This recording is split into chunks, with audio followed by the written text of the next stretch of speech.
Welcome back to Characters Productions replay of the Darrell Brooks trial. In this video, the state calls officers Scholten and Moss. Scholten is the officer who shot at Brooks as he was exiting the parade, and Moss is the officer who found his vehicle after he abandoned it.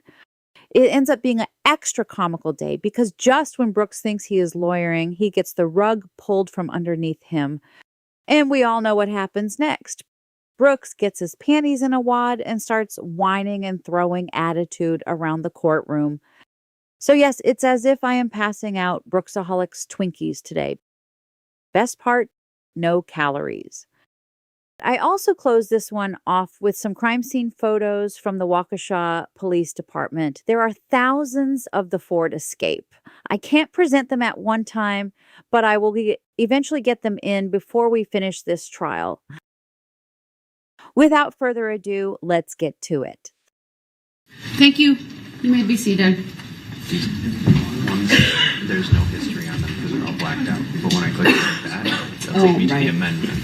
But the Wisconsin one for 1975 is 200 pages long, and I've been digging through it. Yeah, okay. All right, welcome back, everyone. We'll have the jury brought out, and the state may call its next witness when the jury is out here. Go ahead.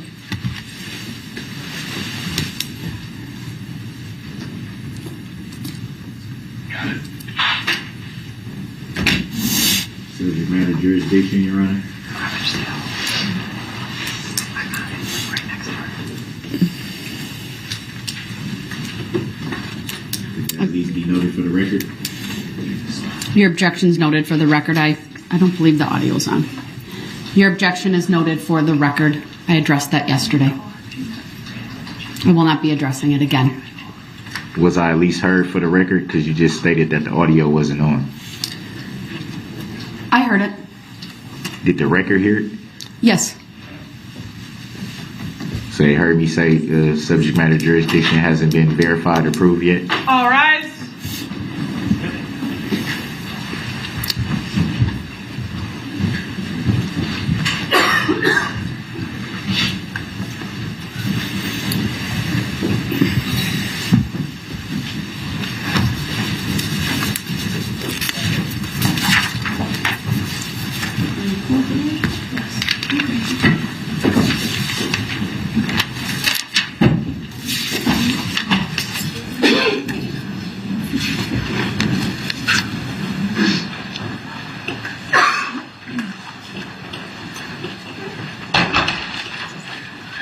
Thank you, everyone. Please be seated.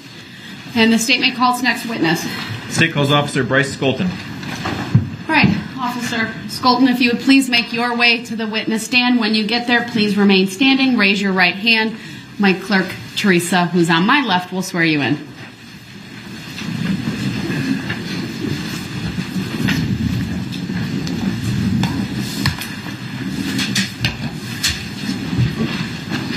Do you solemnly swear that the testimony you're about to give shall be the truth, the whole truth, and nothing but the truth, so help you God? I do. Thank you, sir. Please have a seat.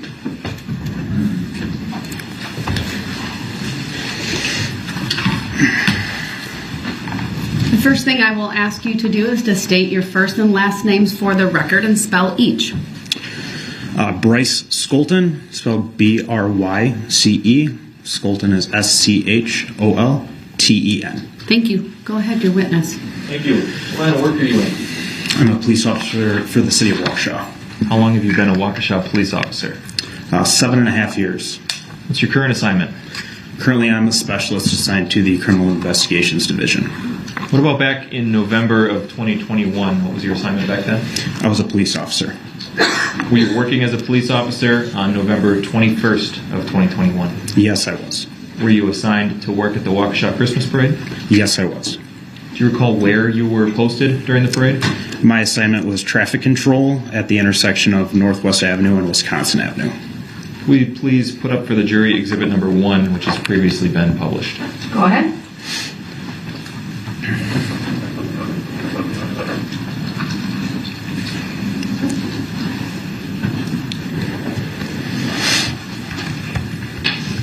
Could you circle for us the intersection where you were posted on Yes. this map?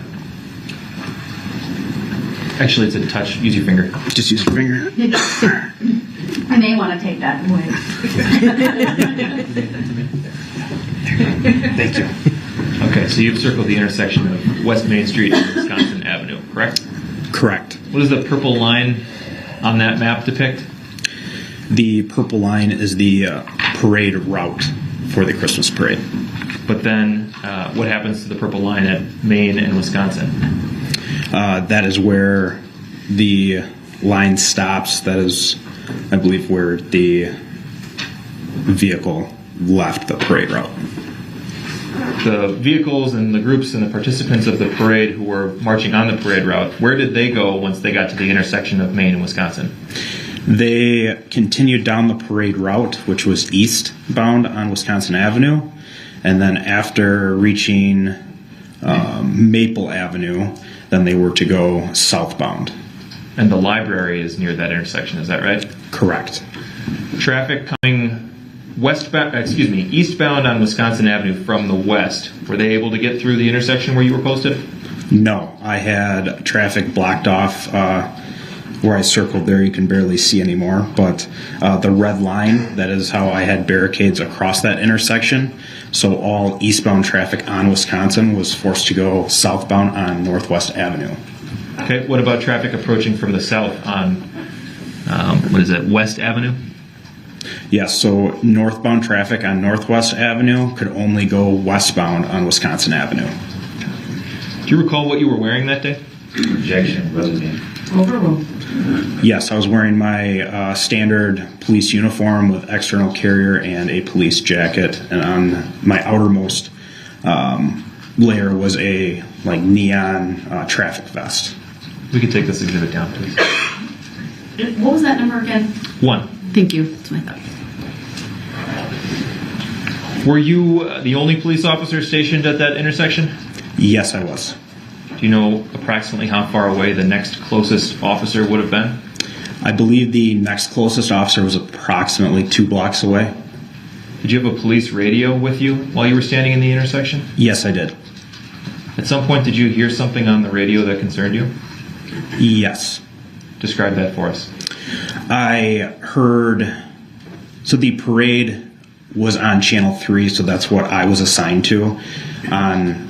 These radios also have the ability to scan other channels, so I was scanning Channel 1, which is what the road squads were working on. At that time, I heard a call for service on Channel 1 for the road squads to be dispatched to, and it was some sort of domestic disturbance or fight in Frame Park, which was east of my location. I heard squads responding to that from the south portion of the city. And Northwest Avenue or West Avenue is one of the main thoroughfares in our city to get from the southern portion to the northern portion, or at least to the downtown area. And I could hear squads coming from that area, so I blocked traffic to allow the squads to get through. And then I just continued on with my parade duties. What happened next? After that, approximately a minute or so later, I believe I started hearing radio traffic on both Channel 3 and Channel 1.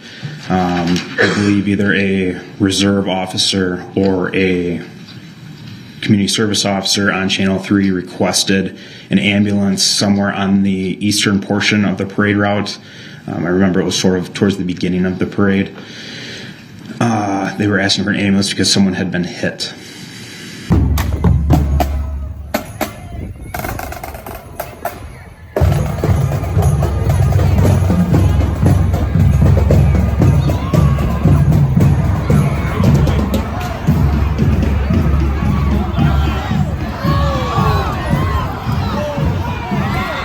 I added a few quick clips here to help us with the perspective of Officer Scholten. It all happened very quickly. He was hearing the other officers who Brooks had already passed. Before I came, I didn't be joking about so. We didn't know anything. Yeah, 1052 to Main and Barstow. Somebody got hit. Before what you know. I need somebody to camp and tell me what's going on. You have somebody hit at Main and Barstow? 22, I'm out at Main and Barstow. 122, I copy out at Main and Barstow. Give me an update, please. 854, I need another 1052. Gas bar in Maine. Gas bar in Maine, you need a 1052. I copy 854. 122. Sounds like a car sped through westbound Maine by subway. Copy with victim by subway. 216, I need another at Hartwell and White Rock. I had another person reporting being assaulted. 216, you're at Hartwell in Maine? Or Hartwell and White Rock? White Rock, Hartwell and White Rock. 10-4. I need somebody to go to White Rock and Hartwell. 102.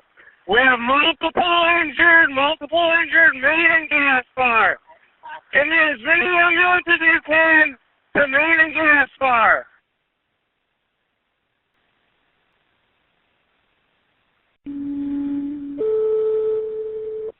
Station 4, Station 2, Station 1, Station 3, and Station 5. Unknown incident type. Downtown.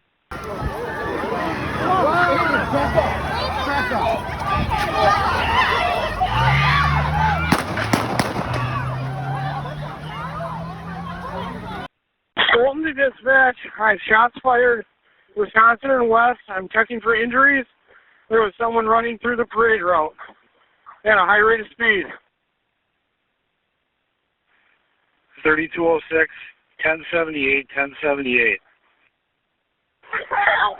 102! Then what happened?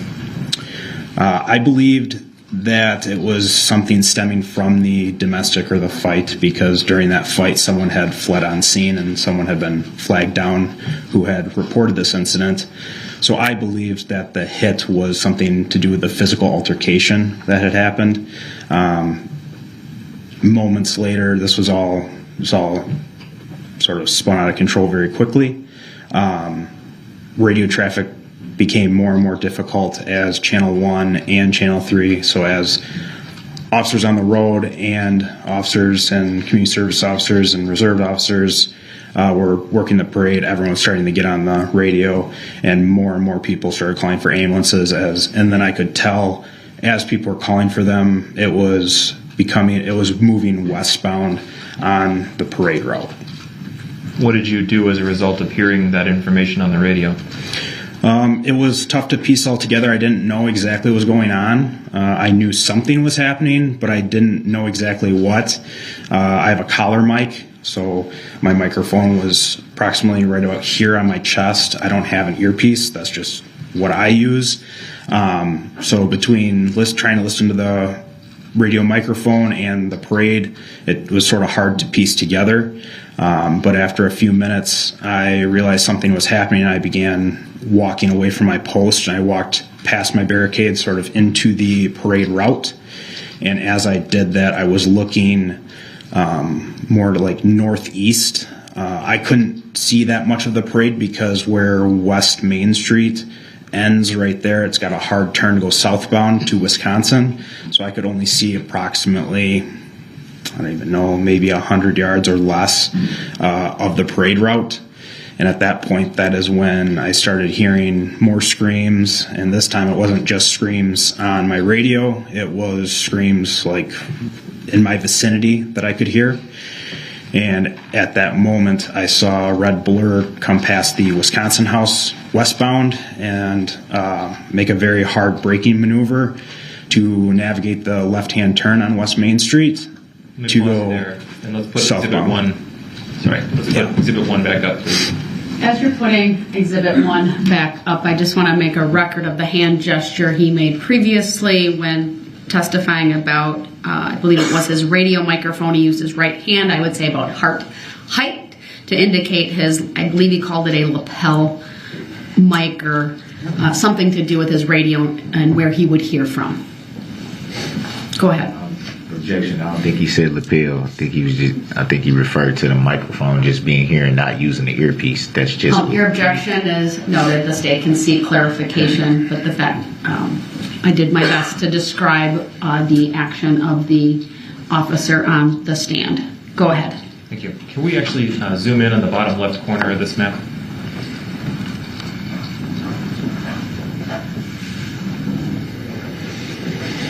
You mentioned the Wisconsin house. Can you describe for us where that is? The Wisconsin house is actually this building right here that is tan. It's the farthest building right before, I guess, on the left portion. You just put a little dot there. That should be the Wisconsin house. Okay, so right as the main street curves to the left there? Correct. It is I believe it's the last building sort of on West Main Street right before the left turn. So if you were standing in the intersection of Wisconsin and Main, the Wisconsin house is the building that would obstruct your view further east up Main Street? Correct. There's a parking lot to the left as you look at this screen, and the vehicle's parked there, so I can't even see pretty much anything in front of the Wisconsin house on Main Street from my location. We can take that back down, please.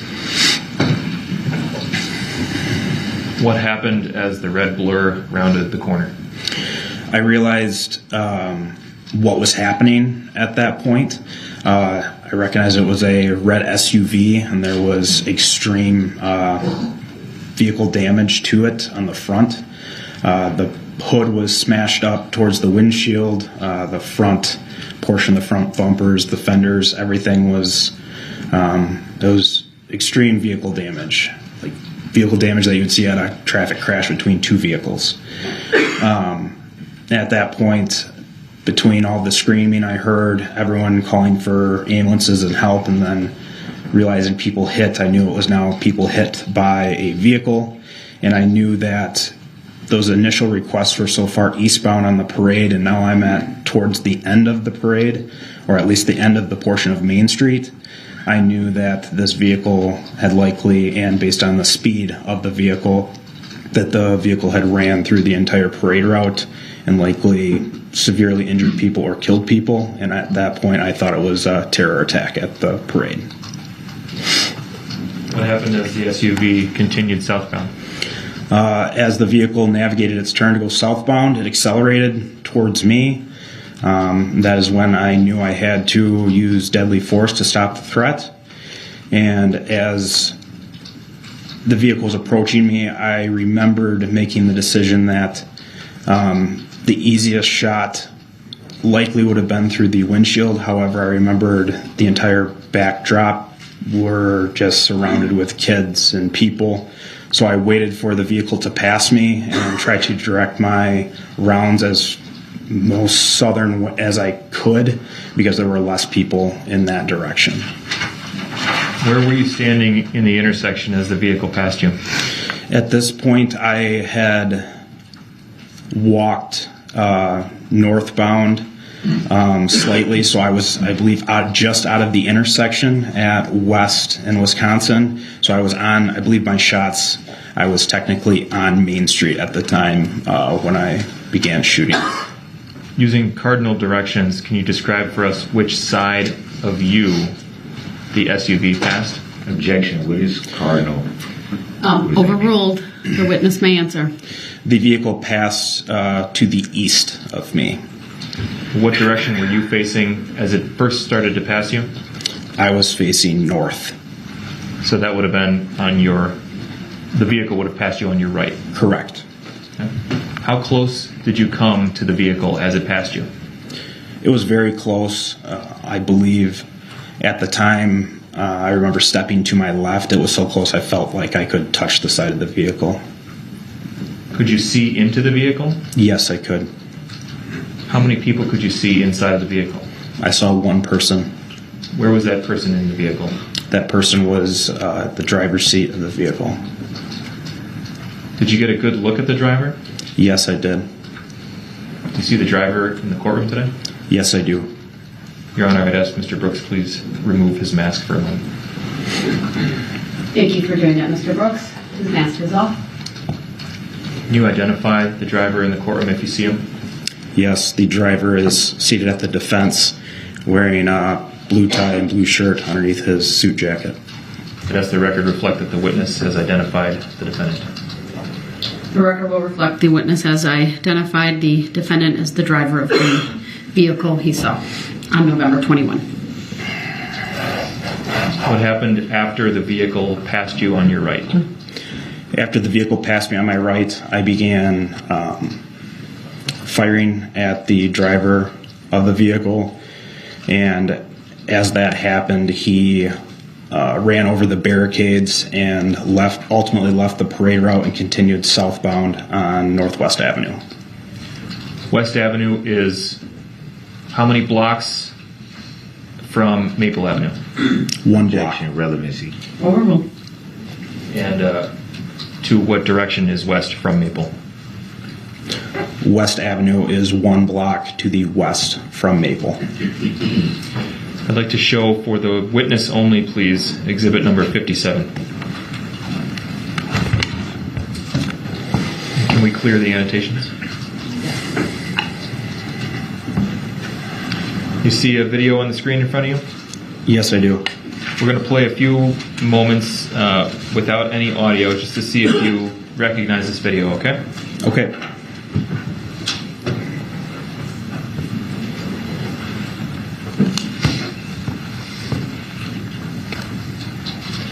We've played 7 seconds for you. Do you recognize this video? Yes, I do. What does it show? This is the vehicle that was driven by Darrell Brooks during the Christmas parade that drove past me and I shot at. Objection. I don't consent to her being called that name, or nor do I identify it. I'm hearing third party. So Your I want that objection stated is for- noted. It's overruled. The witness has previously identified you. I want Go that ahead. stated for the record. You may ask your next question. Does this video accurately depict the scene as you saw it that day? Yes, it does. Move exhibit 57 into evidence and request permission to publish. Exhibit 57 is received by the court and permission to publish is granted. This is a 19-second video. I'll wait for the bailiff to signal that the jury has it.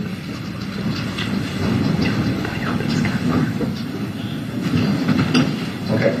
Before we hit play, I'd like you, if you can, to point out the Wisconsin House for us. The Wisconsin House is this brown brick building here on the right that has the Golden Moments Gentleman Beer sign right here. Thank you. We can clear that. And we'll watch the entirety of this clip with volume, please, at regular speed.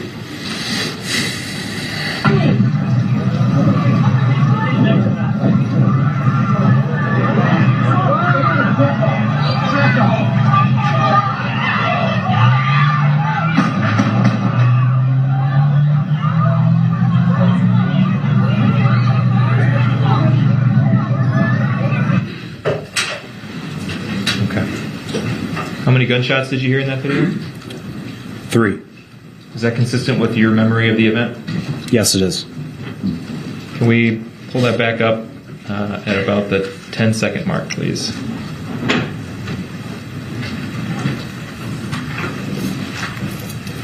Do you see yourself at the 10-second mark? Yes, I do. Can you circle yourself for us? You're the only person at this 10-second mark wearing a yellow vest. Correct. Okay, we can clear that, please. Can we slow this down with no audio?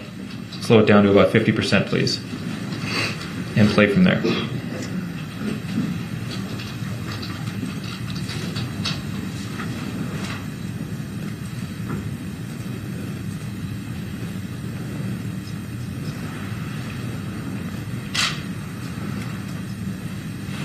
And we can pause it. We've stopped at 16 seconds. Does that portion of the video accurately reflect what you did that day? That is correct. Okay. I'd like to show for the witness only, please, exhibit number 170. Go ahead. Do you recognize this photograph? Yes, I do. What does it show? This shows the vehicle damage that I observed when I first saw the vehicle as it was coming towards me. This is the vehicle that was, again, driven the Christmas parade by Darrell Brooks. Objection. I don't consent to being called that name. Again, for the record, I'm hearing third party. The For the objection record. It's on the record. Does this appear to be a screenshot from the video we just watched, Exhibit 57? It does appear so. And again, this is then an accurate depiction of how the vehicle looked that day? That is correct. I move Exhibit 170 into evidence and ask to publish. Objection. Relevancy. Overruled. Exhibit 170 is received. Permission to publish is granted. I would remind the jury once again that comments made by parties and lawyers are not evidence and should thus not be considered as such. Now I'd like to show for the witness only Exhibit number 169, please. Go ahead.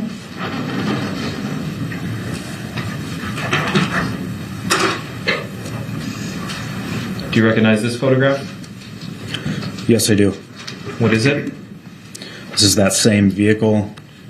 It appears to be just moments after that first picture we just were shown. Does this appear to be a screenshot from the video in Exhibit 57? Yes, it does. Is this an accurate depiction of how the vehicle and the driver looked to you that day? Yes. Move Exhibit 169 into evidence and ask to publish. Exhibit Objection. 169 is received. Permission to publish is granted. Objection. Noted. Overruled.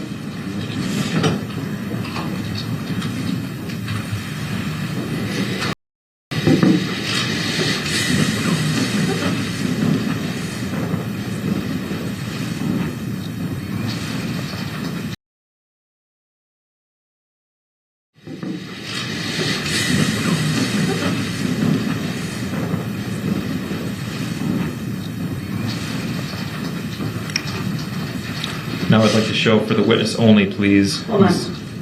Was that in the jury box? Okay, it was there. Thank you. I'm sorry, I didn't quite catch that earlier. All right, so next exhibit you may show to the witness. Exhibit 58, please.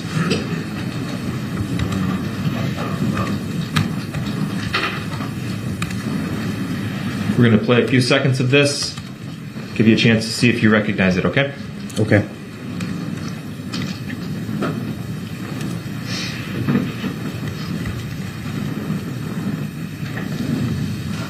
Okay. We've played 7 seconds. Do you recognize this video? Yes, I do. What does it show? It shows pretty much what the last video showed, just from a different point of view from that same intersection. Is this an accurate video depicting the events as you saw them on November 21st? Yes, it does. I'll move Exhibit 58 into evidence and ask to publish with the caveat about the comments on the right side of the screen, please. Objection. Exhibit 58 is received. Permission to publish is granted. The jury will disregard the comments that are on the right side of the exhibit. Those are not to be considered as evidence. This is a 15-second clip. We'll play it once at regular speed with audio, please.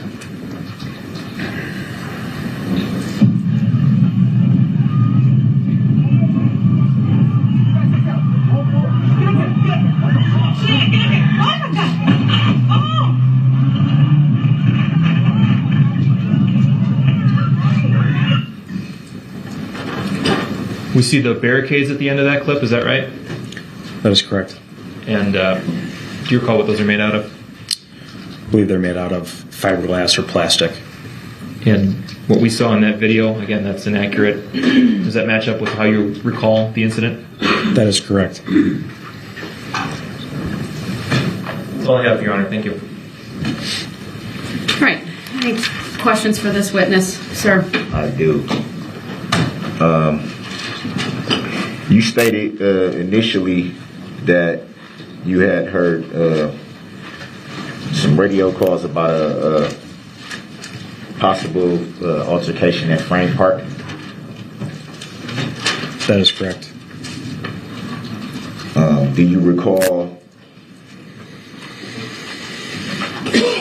what the initial report of that was? My recollection of that was that there was a call for service. Is either a domestic or some sort of physical altercation along the riverfront in Frame Park, and that there was a male with a armed with a knife and that he was fleeing from the area. So it was reported it was a possible knife involved and there was a male running from the scene? That is correct.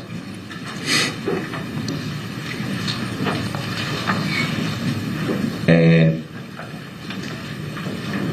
were you ever given any further information about the male with the knife that was running from the scene? No. Any information that the male with a knife running from the scene was in a vehicle at any time? No.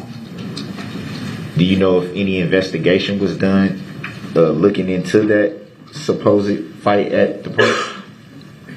Yes. And what did you learn? I did not learn anything of it. I just know that squads were responding there to investigate it. I was not updated on their findings or what they had investigated. I just know that they were dispatched there for that investigation. Do you recall if there was ever a knife recovered or a suspect recovered in that supposed incident? After all the death and pain he caused, he still is only focused on what happened with Erica. Do you mean like how much later do I know? Like what I know now? At any time.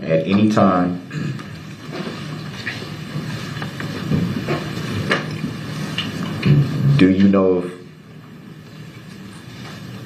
if there was a suspect, I guess I would say, apprehended or anything that was found with a knife, to your knowledge? To my knowledge, I do not know if the suspect from that incident, which was you, was located with a knife. When you say you, what do you mean? You, Darrell Brooks. I know you were the suspect in that incident, and I know you were taken into custody approximately 30 to 40 minutes later. I do not know if you were armed when you were taken into custody. I'll let the record reflect that I do not identify by that name, nor do I know any individual by that name. I'm here in third party. The record's noted, although the jury will disregard the comments, they are not evidence in this case. Next question, please. At the time, you said, did you respond to that incident at the park? No. So how can you know who was involved with it if you didn't respond yourself? Because you stated at any time this investigation took a long time to complete, and from this investigation we determined that you were the suspect in that investigation. You determined that? I did not, no. Okay. This cop tries to get his jabs in on Brooks any chance he can. It's awesome.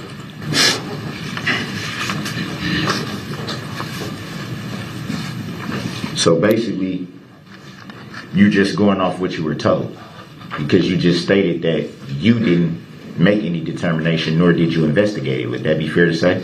That's correct.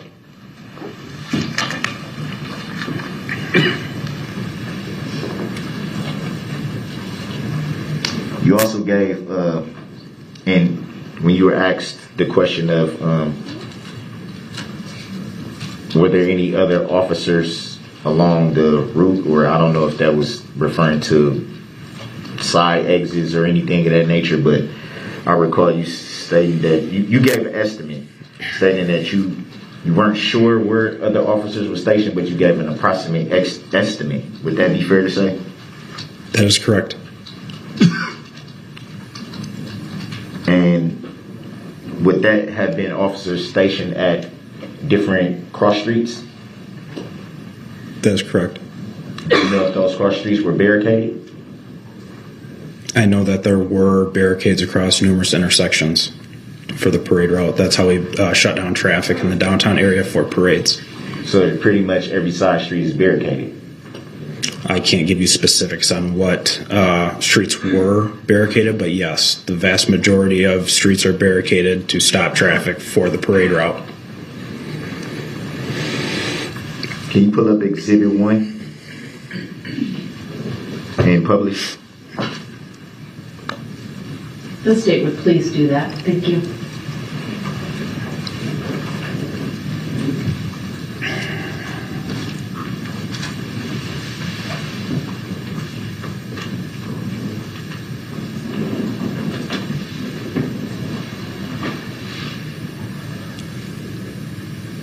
Does the jury have it? Yes. Can you see? Well, I know you can. Can you see the red lines on this map that we're looking at? Yes. And what do those red lines constitute? Barricades. So would it be fair to say that there's a red line at every cross street that we can see on this map? That would be Do you mean along the parade route or the entire map? along the parade route, starting at East Main Street. There's a red mark. Oh, I didn't mean to put that arrow. Can we clear that? I was trying to put like a little dot. Starting there's a red line there. There's 2 at Buckley. Hold on, just so the record is clear, he put a mark at near the intersection of East Main and White Rock Avenue. So from that location to where? There's 2 at Buckley. Well, hold on, you're testifying now. You gotta ask a question. So the juror will disregard that statement. Are there 2 at Buckley? Yes. Is there one at Martin Street? Yes. Is there one at is there 2 at Barstow Street? Yes. 1 at Gaspar. Yes. 1 at North Grand and 1 at West Broadway. His attempted arguments at these barricades blocking side streets seems irrelevant when you consider he ended up running over the barricades at the end of the parade anyway. Why not before then? There's 2 at West Broadway. Well, it's one is on the closer to where it says North Grand, and one is on the other side of the star right there. This is what I'm referring to. Okay. Yes, there are 2 right there. Please clear that, Madam Clerk. So there's 2 there. There's 2 at Clinton Street. Can you see those 2? Yes. There's 1 at Maple Avenue. Can you see that one? Yes. And there's 1 at right here at West Avenue. Can you see that? Correct. Yes. So it would be fair to say that there's pretty much barriers at every single street from White Rock and East Main to West Main and Northwest Avenue. Yes. Barricades at all those streets. Yes. Do you know if there were officers stationed at those barricades? Yes. This map shows, it appears, where everyone was for their assignments that day. So would it be fair to say if someone wanted to exit the parade route, they would essentially be blocked in by the officers and barricades? No. There are barricades at these streets we can see. Would that be fair to say? No. So it's not fair to say that there's barricades at these streets? It's fair to say that there's barricades at the streets. So essentially, if someone was leaving the parade route, can they just go right through the barricades? Based on the previous videos that we just were shown. Not based on the previous videos. If someone was leaving the parade route, can they just go down these streets that are barricaded? Can they just drive right out of there? Yes, the video showed that. How when it's barricaded? As the video were shown earlier, the vehicle went right through the barricade. Well, you asked the question, you have to let him answer that. He's giving you the reason. You asked him how. He's explaining it. There's plenty of ways to get off the parade route. You can stop after being given lawful orders by officers, and they could have directed you off the parade route in a safe manner. You could have stopped the vehicle at any point, or you could have driven through plastic barricades like you did at Northwest Avenue, where I was located.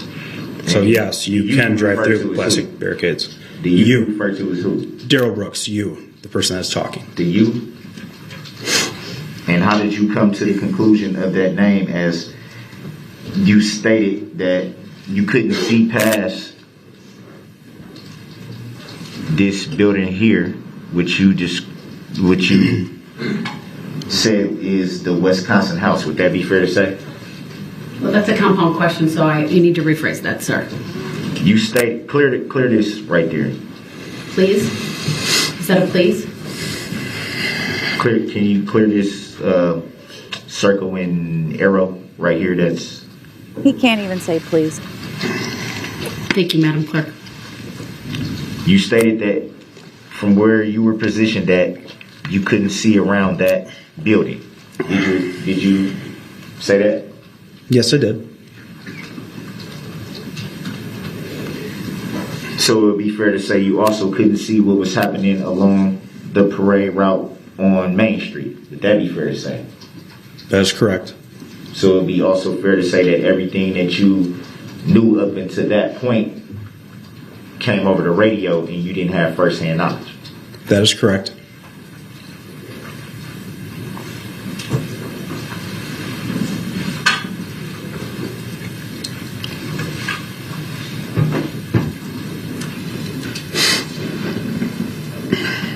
You also stated that after a few minutes of hearing these, I guess, radio reports, you said after a few minutes, you noticed something was going on. Do you recall from the reports how long this vehicle traveled along the parade route?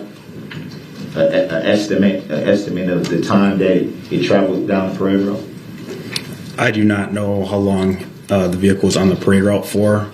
If I had to estimate, I would estimate approximately 1 to 2.5 minutes. 2 minutes, maybe. Would you say that it's fair to say that that's relatively a short amount of time? I would agree with that. So what do you mean by after a few minutes you noticed something was going on? Because after a few minutes, what I meant by that was the initial call for service at the boat launch, or for that domestic fight in Frame Park. From that time frame, from when squads were responding to there to the time that I had shots fired, that is what I mean by a few minutes. So you have to take into account the time for squads responding to that call. I don't know police protocol, so just asking. Mr. Brooks, please ask your next question. I'm getting to it. No, right, but I have to advise the jury to disregard the comment because it's not testimony.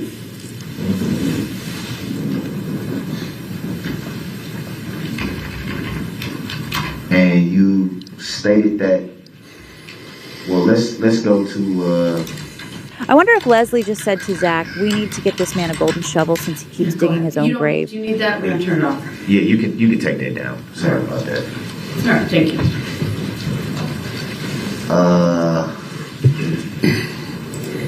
I believe it's Exhibit 57.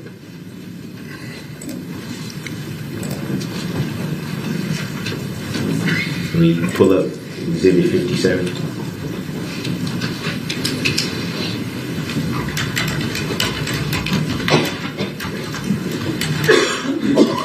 Can we bring it to about 16 or 17 seconds?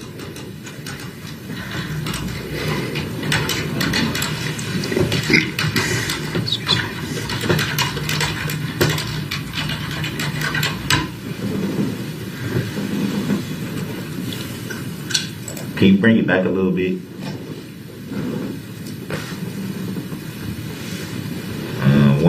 One more second if you could.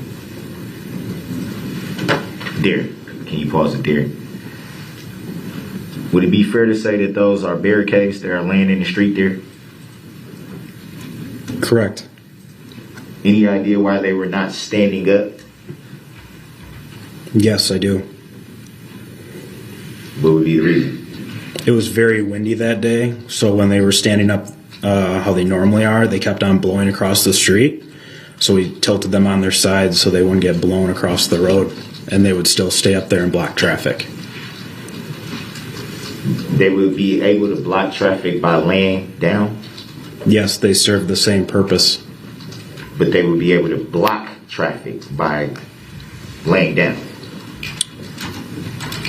I guess I don't understand what your question is here. Would it be much more easier to see them if they were facing upright than laying down?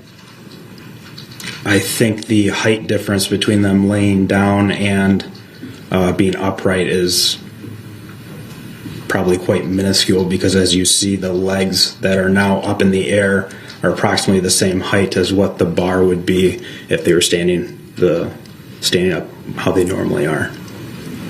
And you come to that conclusion how?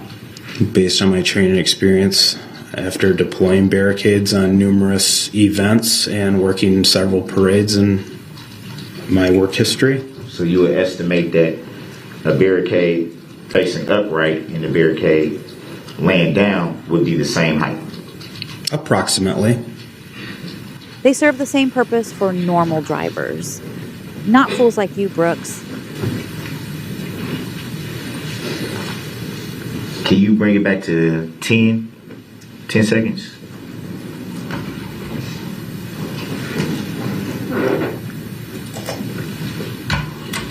From what we're looking at right now, it's a little hard to see. You can see the vehicle, you can see where you identified you were, but it's a little bit hard to see everything. Would that be fair to say? Because of the person with the black coat and the gray hoodie and Nike black pants is directly in the middle of the screen? That's fair to say it's a little hard to see from this. Where it is paused now, yes. Yes, that's what I meant, where it's paused now. Yes. It looks like this would be you right here. Would that be fair to say? That is correct. It looks like you're firing your weapon right there. Would that be fair to say? I do not know if I have pulled the trigger yet or not. I don't believe I have. You were ready to fire at that point. That's correct. Do you recall what you were aiming for? Yes, I do. Can you state for the record and for the jury? You, Darrell Brooks. Again, you make reference to the you and the name. How did you come to that? Seeing as how you just testified to that you couldn't see anything before what you call the Wisconsin house. Would that be fair to say that you testified to that? That's correct. And you also stated that you learned additional information later on. Would that be fair to say? That's correct. So how could you determine at this time right now where we're looking at that you knew the suspect's name and the driver? Because you keep referring to you and then you saying the name. How did you have that information at this point that's paused right here that we're looking at? I didn't say at that time I knew your name. You referred to the name.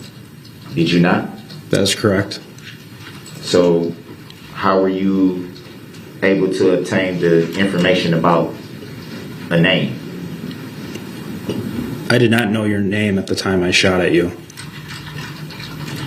Who's the you were referring to? Darrell Brooks. Again, you say a name that you haven't answered how you came to that information. Were you told this? Yes. By whom? I do not know who told me. Ultimately, I just know that throughout the course of the investigation, you were arrested within 30 or 40 minutes, and you were identified as Darrell Brooks, who was the suspect in this incident. So you either had to hear that name from either a report that you heard or someone told you. How did you come to the conclusion of the name? I'm assuming someone at the police department told me your name. And you don't recall who that was? No. Even though you can cite the name so clearly and identify it and stressing it and stressing it, and you don't recall how you learned the information of the name? That is correct. So is it fair to say that you're just using the name based off what you're told and not what you were aware of? What are you asking me? Is it fair to say that you're identifying this name based off of what you told and not what you knew? I'm saying the name based on the fact that you are now, you were arrested for this incident. You were identified during this incident, and because of that investigation, that is how we know your name. Would it be fair to say, and obviously you said you've been in law enforcement for 7.5 years, correct? Correct. I'm sure you've done a lot of investigations in that 7.5 years. Is that fair to say? Correct. So you do understand that during a police investigation, any suspect is innocent until proven guilty. Would that be fair to say? That's correct. And so with that knowledge, why are you so adamant about Did you mean adamant? the name of the suspect that you just testified to not being aware of at the time? That you testified to, in fact, being told? I'm sorry, I'm confused by your question. Can you say it again? I think it was clear, but I'll say it again. Thank you. Well, I'll say it this way. You testified to not being aware of the suspect's name at the time.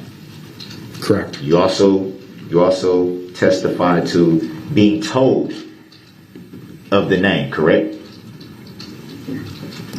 Correct. I don't know how I came about your name. I would assume it was through the investigation at the police department. And were you, in fact, part of that investigation? No, I was not.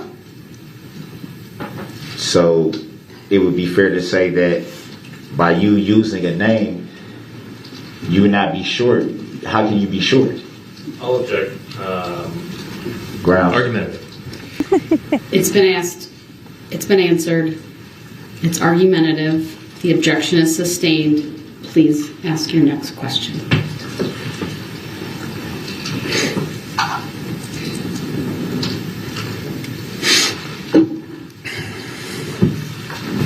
When asked about what you were aiming at when you fired, you didn't give a definitive answer. You were aiming for the driver? I think he was pretty clear. I felt like I gave a pretty definitive answer. My answer was you, Darrell You were aiming Brooks. for the driver? Yes. Yes, I was trying to pop a cap in your ass. It's pretty definitive. I identified the person I was shooting at. What part of the driver's body could you see when the vehicle passed you? When the vehicle was approaching me, I could see the silhouette of his face and upper portion of his body. Can you describe what you mean by silhouette? Hey, Vera, he don't know what silhouette means. The upper portion of a person's body, I would say, from maybe chest, shoulders, and head and face. You said silhouette, though. What is a silhouette? The outer portions of what would be like your shoulder down, your arms to your chest. The silhouette would be the outer portion of it. That would be the upper half, not the silhouette. What do you mean by silhouette? The objection is sustained. It's Mr. Brooks is not asking a question. It was argumentative. The jury can certainly decide what that means, but he's answered the question. Would it be fair to say that that would be equivalent to a profile? What do you mean by a profile? A profile would be sort of like a side angle view. Would it be fair to say that a silhouette would be more of an outline that would be kind of similar to a profile? I don't know exactly what you're asking here, but I can tell you when the vehicle was driving towards me, I could see your face, and then as the vehicle drove to my right, yes, then I saw the side of your face, and so then, yes, as a vehicle passes you, you see different portions of the driver, I guess you could say. And so you aim towards what you can see? Correct. So that would be the upper part, as you say, you said the shoulder, you made I think it was your left hand pointing to your right shoulder, shoulder and up silhouette, as you say? That is what I could see when you were driving at me. You asked me what I could see of you, and that is what I could see of you in the vehicle when you were approaching me. The question now, though, is that what you aimed for? I was aiming at you, yes. At what you can see? I was aiming at you in the driver's seat, yes. The prosecution would like to thank you, Brooks, for placing yourself in the driver's seat again. Shoulder, as you pointed to, and up, correct? Would that be fair to say? Yes. Firing a weapon of your caliber, would any of those shots be kill shots? Yes. Would it be fair to say that firing a kill shot at anyone would terrify them? So would charging at them with a motor vehicle. I'm sure being shot at is terrifying. Yes, it is. So it'd be fair to say you were shooting to kill? No. So would it be fair to say that, judging based on what you see, that you testified to, a silhouette from about here that you pointed to, from the shoulder, using your left hand, you pointed at your right shoulder from here up, and you just acknowledged that any one of those three shots could have been kill shots. Would it be fair to say that you were aiming to kill? Shooting to kill, rather. Not aiming to kill, but shooting to kill. No. So, in your estimate, what do you think you would have hit if you just testified to saying that you aimed at the driver? What were you estimating to hit? Well, my intention was to shoot you in the upper portion of the body. However, my intention was not to kill you. My intention was to stop the threat that you were posing to everyone in the downtown area at the Christmas parade. You keep referring to the you again, but that's not a question, so... By your estimation, acknowledging that those were kill shots, if you connected with any of those shots, is it possible the driver could have been killed? Yes. And would it be fair to say that that's deadly force? Yes.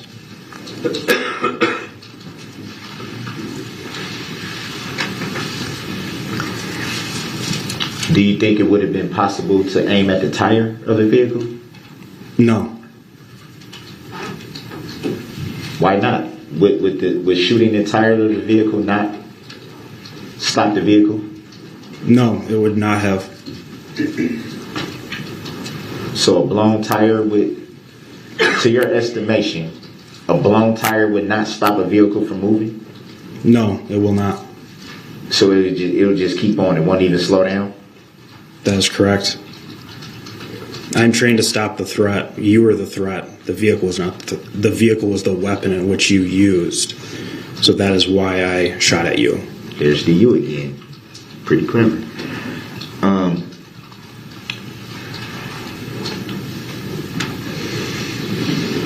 Could you have? Well, you testify that you're trying to stop the threat, and so would it be fair to say that training constitutes shooting kill shots?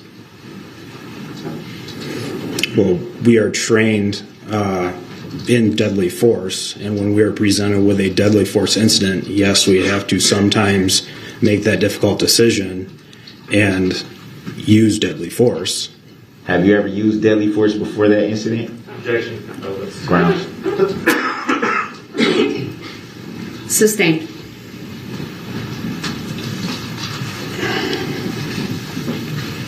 You said you're trained to use deadly force.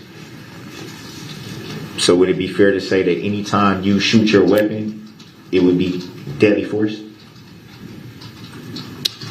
When it is directed at a person, yes. Were you injured in any way during the incident?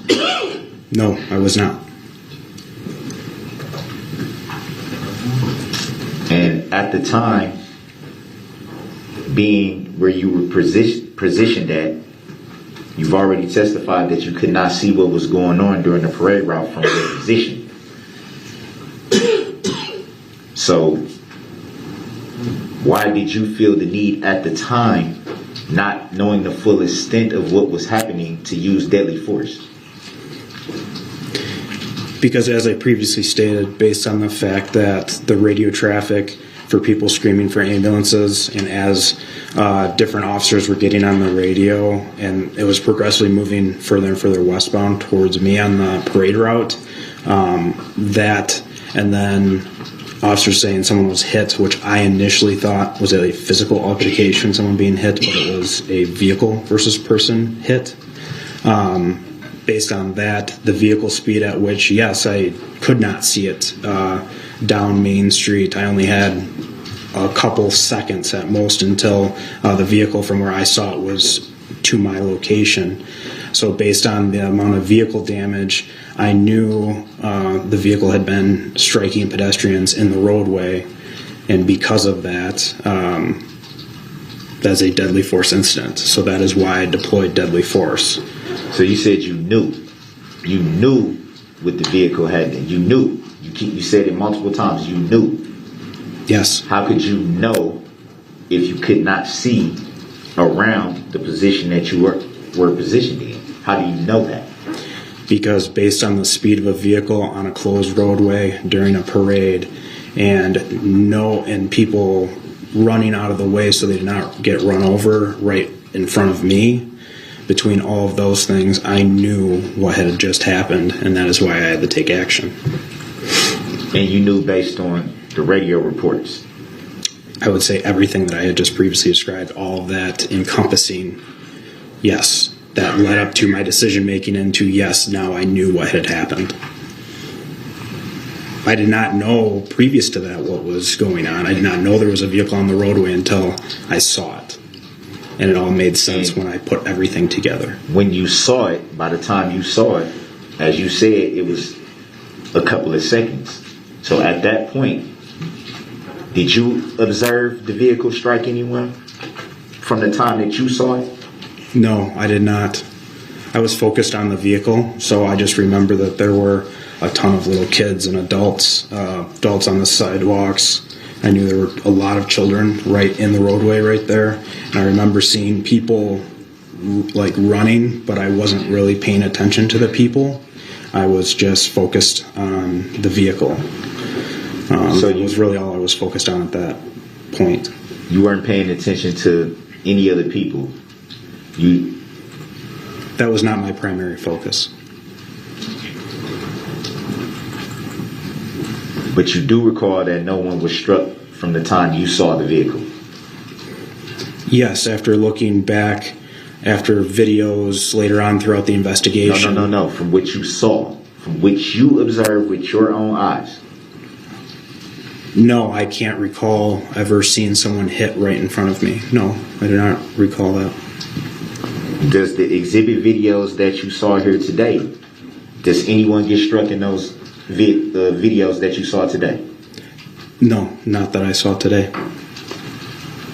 And you still made the decision to shoot to kill? That's correct. Actually, correction, I shot to stop the threat. If ultimately you would have been killed from that, that is a possible outcome. But you did testify that there were kill shots, did you not? Objection. Argumentative. Sustained. It's also been asked and answered in multiple ways. Do you recall what your shots hit? If anything?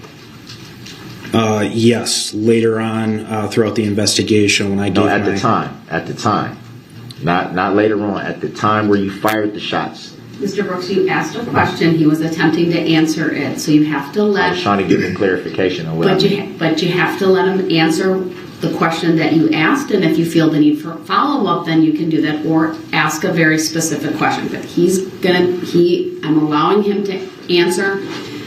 He was interrupted. Go ahead. I believe it was 3 days after the incident. That is when I gave my voluntary statement to Detective Kirby and Detective Casey, and upon completion of that statement, I asked them if they could share any information with me, and during that conversation I was shown a picture of the vehicle and where my round struck the vehicle.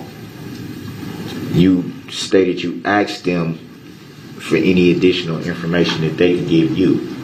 Correct. So it would be fair to say at that time you still didn't have a lot of information. Would it be fair to say that? That is correct. I didn't know where my rounds had struck previous to that. Did you ask them in the statement that you just testified to, saying you asked them if they could provide you with any more information? Did you at any time specifically ask about the shots that you fired when you requested if they could give you any more information? I do not remember the specifics of what questions I asked in pertaining to what information they could share with me. I think it was sort of a generalization of what can you share with me at this point. So would it be fair to say at that point that there's a possibility that you did not know the name of the suspect, nor did you know if you had shot the suspect at that time? At that time, I knew I had not shot the suspect, because the night of the incident, when he was taken into custody, it was relayed to me that he was uninjured and he had not been struck by any of my rounds that were fired. You do recall just testifying to requesting more information from the detectives when you had the conversation with them. Is that correct? That is correct. And you said that you don't recall asking them about if your bullet struck someone. Is that correct? That is correct. So the day I met with Detective Kirby and Detective Casey, that was, I believe, 2 or 3 days after the incident,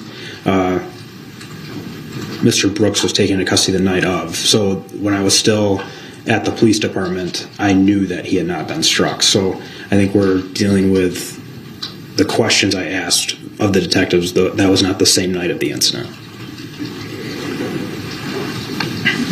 I'm sure you asked, you didn't say it, but you said you don't recall the information that you requested. Would that be fair to say? No, I don't recall specifically what questions I asked I don't know specifically what questions I asked of them a year ago. I know it was a generalized, what information can you share with me at this point, because I didn't know what was going on in the investigation or what leads they had, or essentially what had happened after my involvement, I guess. So it would be fair to say there was a lot of information that you still was unsure about at that point. Would that be fair to say? That's correct. So if there was information that you're acknowledging that you had no knowledge of, which would be essentially the reason why you would ask if they can volunteer more information to you, then how would there be any way of knowing if you struck the suspect? Objection. Grounds. Sustained. It's a compound, confusing question. Please rephrase. And I also think it mischaracterizes the testimony.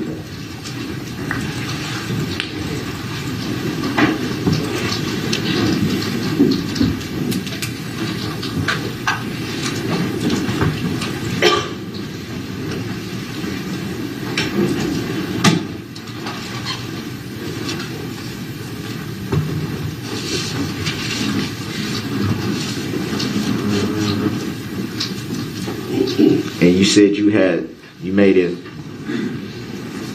statement during your testimony that you had learned that the suspect was not injured.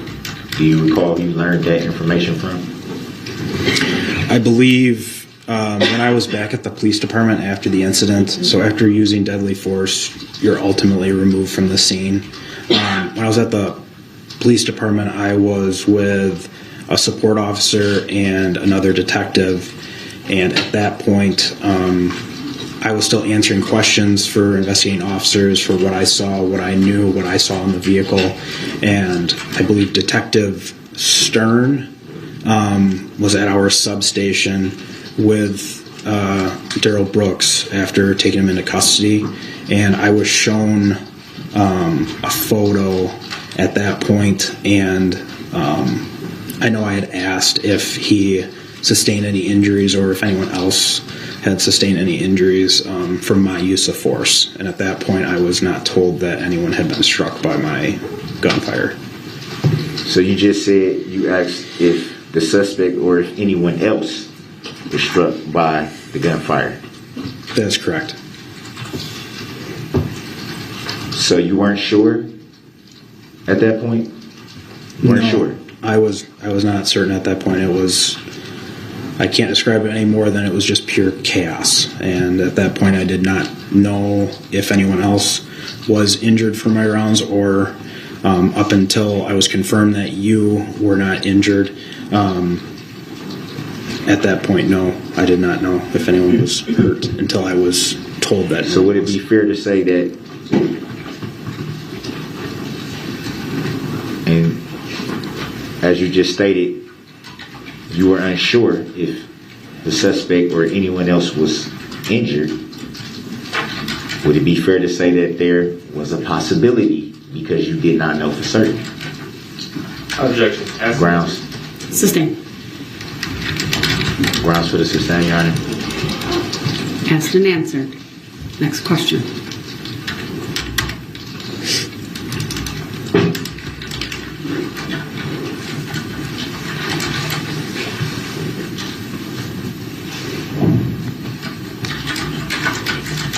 After the vehicle passed you, did you observe it strike anyone? I did not observe it strike anyone after it passed me.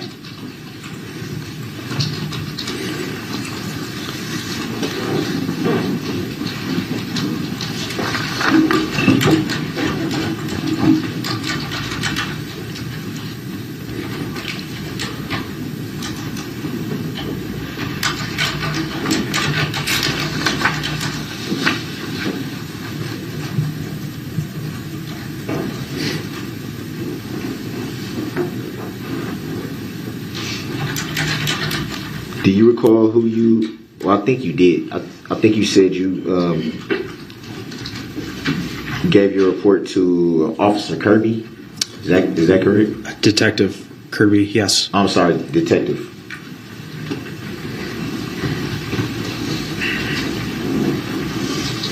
Do you recall telling Detective Kirby that you were unaware of a vehicle on the parade route and you were unaware of people being injured? Yes, I previously stated that.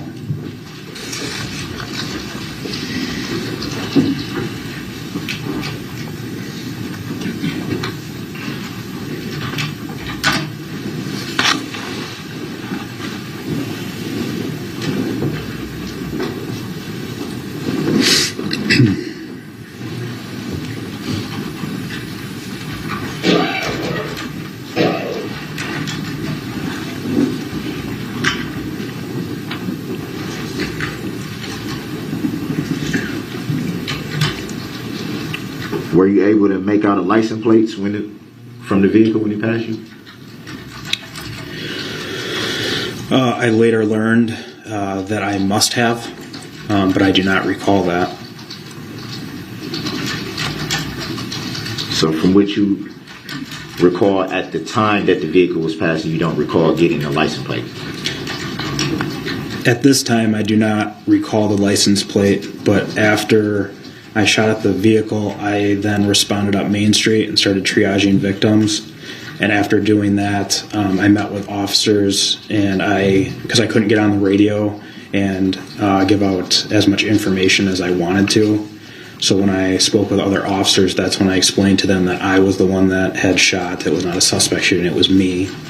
And that the vehicle in question was a red Ford Escape. And I believe I was talking to Detective Casey, Specialist Moss, and I believe there might have been another officer there as well.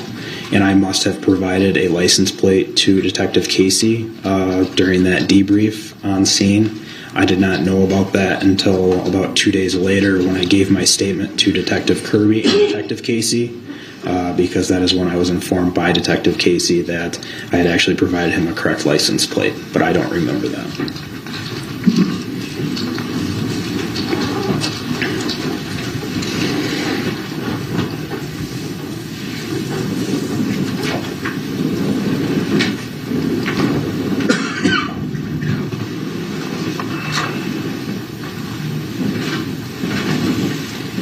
Any reason why you didn't mention the license plate in your report? Because, like I stated, I don't remember it.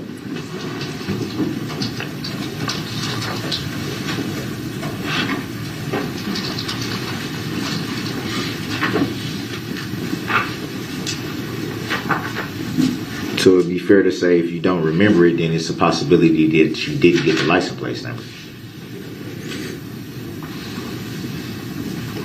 I would say that if Detective Casey is telling me that I told him on scene during a traumatic incident that I provided him the license plate of the vehicle, I'd have to believe that Detective Casey is correct.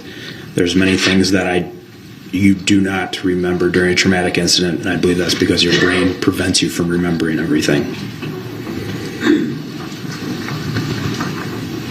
So you would describe it as a traumatic incident that you do recall using deadly force and recalling what you was aiming for, but not the license plate or anything else like that. That is correct. Would it be fair to say that because you describe it as a traumatic event, that there was a lot of things that you probably don't recall about the incident? I would agree with that. I would think that there's a lot of things. When I started going up West Main Street and started seeing the absolute destruction, I know there's things that I did and saw that I don't really remember, and I don't really want to remember. Will one of those possibly be the suspect that you keep naming? No.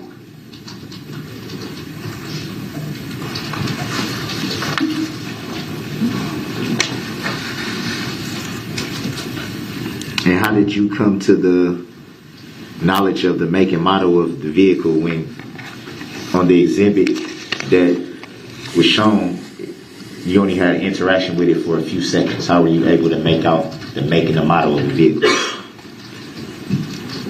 Because that vehicle model has been out for quite some time, and I'm halfway decent with vehicles, and I readily recognize that it was a Ford Escape. So you've seen many Ford Escapes?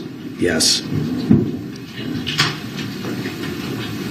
And you said the model has been out for some time, so what do you mean by that? Do you mean it's 2022 now, and that Ford model was approximately a 2008-ish to maybe a 2011, 2010-ish, so yeah, they've been out for over a decade. And how did you come to that knowledge of the estimate of the years that the model could have been? Would you agree that that's pretty difficult to know just off the bat? No. Would that be fair to say? No. So it would be pretty easy to tell the make and model in year of a vehicle just by looking at it? That is correct. So it would be fair to say if someone had a vehicle right here in front of you, you'd be able to tell just by looking at it for a couple of seconds the make, the model, and the year? Depending on what vehicle it is, yeah, quite likely. I'm decent with vehicles. What do you mean by decent? I can recognize many vehicles that are manufactured. Part of being a police officer is dealing with vehicles. We run a lot of vehicle registration plates. So when you match the registration to a vehicle on a response, you become very well accustomed to the many different vehicles that are manufactured. Did you at any time see the registration of the vehicle that passed you? Like I stated previous, I debriefed with Detective Casey during the incident, and he stated that I gave him a registration number, a registration plate for it. I do not recall giving him that registration plate, but Detective Casey informed me that I provided him a correct license plate for that vehicle. Would it be fair to say that a registration kit would it be fair to say that that automatically links to the make and model and year of the car? Would it be fair to say that? That if you rent, or if we're judging by the license plates, if you were conducting a stop, and to do that you will have to run the license plates, would it be fair to say that all that information would come up in your computer when you run the license plate? That'd be fair to say? You had a lot of questions right there. So okay, let me back up then. So if you were conducting a traffic stop, okay, and you pulled up the license plates of the vehicle that you were stopping, okay, would the information registered to that vehicle show in your computer? If the license plate is actually accurate and current to that actual vehicle, yes. Just so we're clear, the information would come up though. That is correct. It should, as long as the system is working. And did you have a system or any equipment that could have assisted you in learning the make and the model and year of the vehicle at the time of the incident? No, I was on foot with no other equipment. So is it fair to say that you did not know that information until later when you were told by Detective Casey or another detective? No, because like I previously stated, I can recognize vehicles pretty well, and I knew it was a Ford Escape, and I knew the approximate year of it. You did testify that, and you can also see from the exhibit video, that the front end of the vehicle was damaged. Would that be fair to say? That is correct. And you can still make out the make and model and year of the vehicle with extensive damage? That is correct. Could you see the emblem of the vehicle at that point? I don't recall if I saw an emblem or not. I know the body style of the vehicle, and I knew it was a Ford Escape. Would it be fair to say that many SUVs have the same type of body build? I'm sure some vehicles do look similar. So would it be fair to say that there's a possibility that you could not make out the make and model and year of the vehicle, especially with it being extensively damaged to the front? No, I was confident that it was a Ford Escape. Did you notice any tints on that vehicle? The front windshield that I looked through, I know was not tinted, or it was not tinted enough to not make me recognize you. Did you see any tints on the side of the vehicle? Not that I recall. And if they were, they weren't that dark.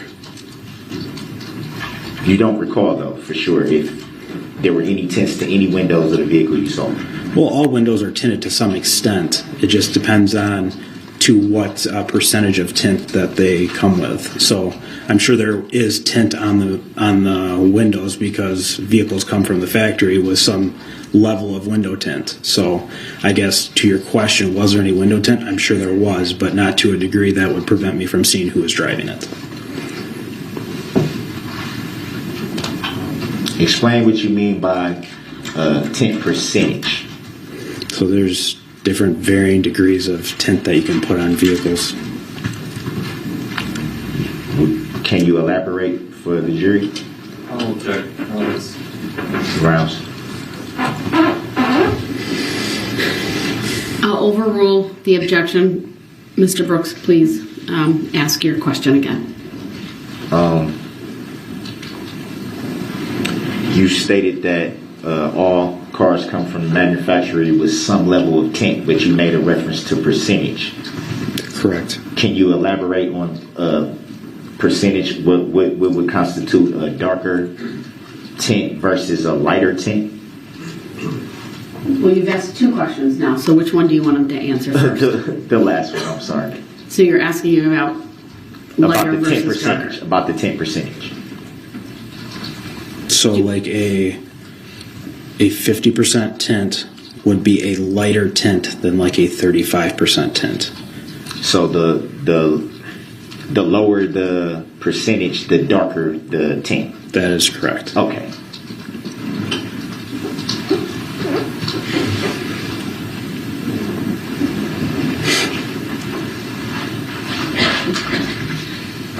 You stated that you're pretty decent with making out make and model and years of vehicles based on your line of work. Would that be fair to say? That is correct. Would you know of the make and model of the vehicle that you saw that day? Would you know if those model vehicles come from the manufacturer with any tint?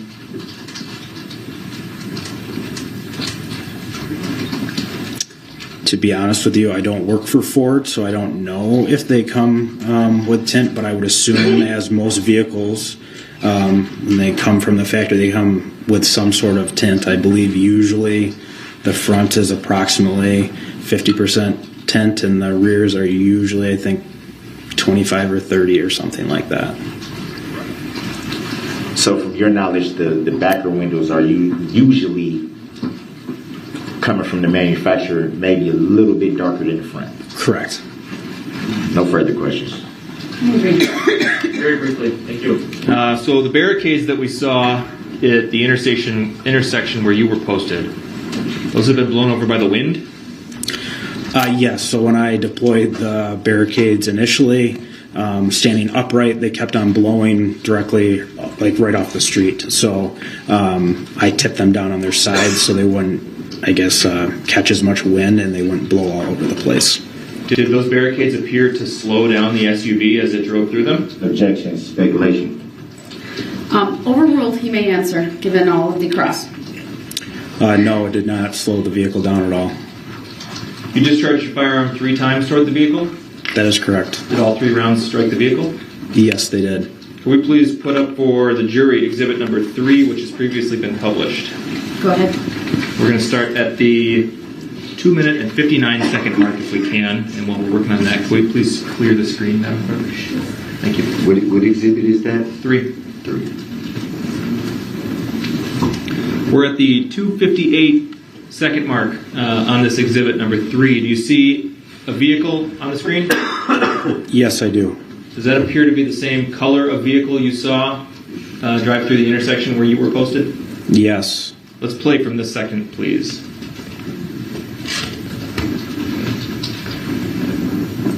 Pause.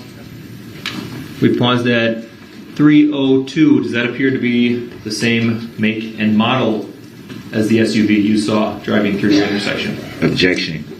Overruled. It's clear. Yes, it does. Is there a difference between this vehicle and the vehicle you saw at your intersection? The difference in the vehicle is that there's no damage on this one. Okay, let's play again from this point.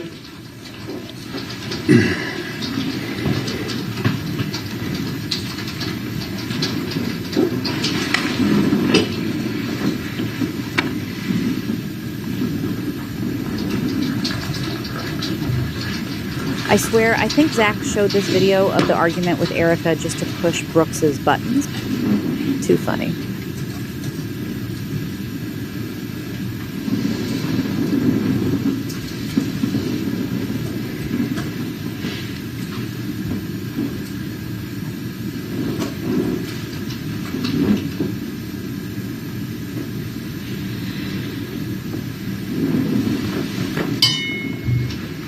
Pause. paused at 3 minutes and 47 seconds. Did you see a person wearing a gray hooded sweatshirt in that clip? Yes, I did. Was the appearance of that person and their clothing consistent with the person you saw driving the SUV through your intersection? Objection, speculation, 2 different incidents. Overruled. The witness may answer. Yes. Could we please put up for everybody exhibit number 120, which has previously been received and published? Go ahead. Okay. You see the photograph on the screen in front of you? Yes, I do. Does that appear to be a vehicle consistent with the one you saw driving through your intersection? Yes. And the person seated in the driver's seat, does that look like the same person you saw driving that red SUV? Yes. Can we put up for everybody, please, exhibit number 9? Go ahead. You see the photograph on the screen in front of you? Yes.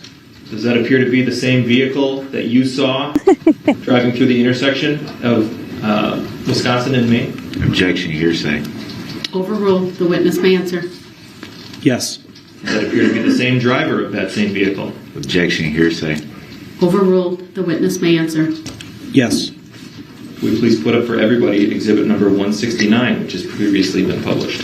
Go ahead. Objection, relevancy. Overruled. Oh, it's relevant, fool. See the photograph on the screen in front of you? Yes. Does that appear to be the same vehicle that you saw drive through the intersection of Wisconsin and Maine? Yes. Does that appear to be the same driver? Yes. What's going on with that front passenger window? It looks Objection, leading. Overruled. The witness may answer. It looks like it's rolled down. So if someone had, before this incident, painted that window black, covered it in a black paper bag, and taped it up with duct tape, and then rolled the window down, would that have prevented you from seeing through the front passenger window? Objection, speculation. No. Overruled. The witness may answer. Who was the person depicted in exhibits number 120, number 9, and number 169? Darrell Brooks. Thank you. Objection, I do not consent to being called that name. The objection is noted. However, the jury is advised to disregard as it's not testimony. It's a comment. All right. Thank you, sir. You may step down. And I appreciate the patience of everyone as we concluded with that witness. We will now take our lunch break. It's 12:58. I'll give the jurors... I'll have the parties come back at 2 o'clock, and the jurors probably shortly after that. So thank you, everyone. Please rise for the jury.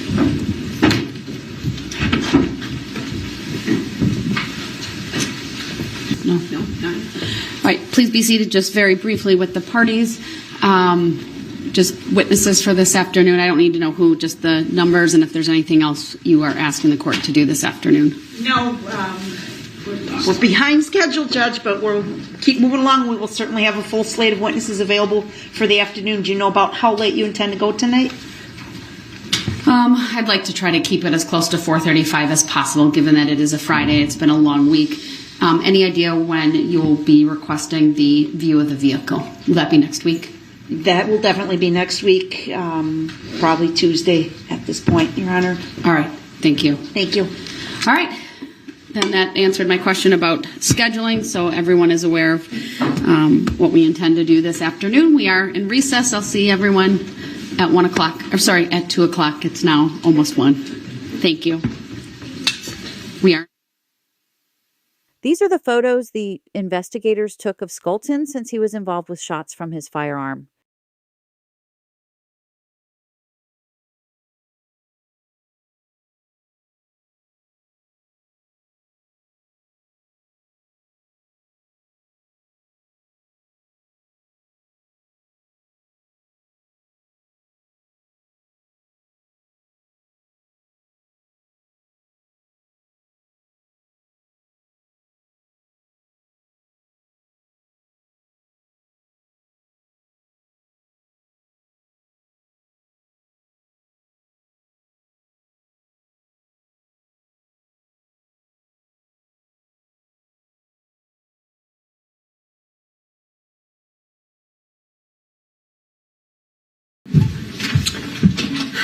Thank you. Please be seated.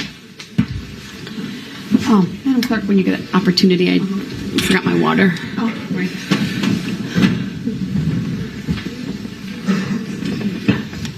And I assume you still have Sam. Yes. Hi, Sam.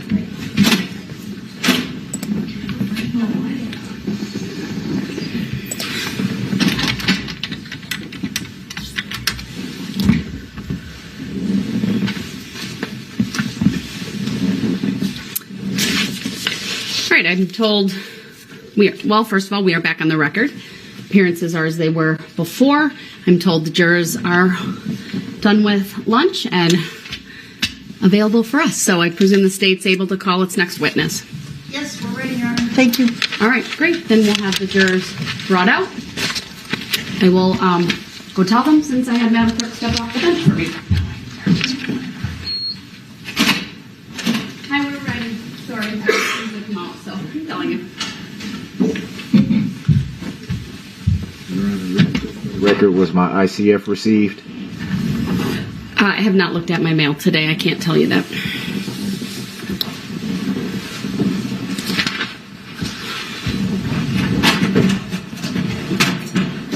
Also, for the record, I'm appearing by special appearance on behalf of my client. I'm sorry, sir. I can't hear you. Could you start that over? Oh, that's what happens when I send you on errands. All right. The audio is now on. I did call the case earlier. Just noted that the appearances are as they were before. The jury is on its way in. And I just will state, in case it wasn't clear, Mr. Brooks asked about an inmate communication form. I have not reviewed my mail today, so I can't tell you whether I've received anything, but I'll take a look, and at the next break, if need be, we can address that. And I just wanted to state that I'm here. I'm here under special appearance on behalf of my client with all rights reserved.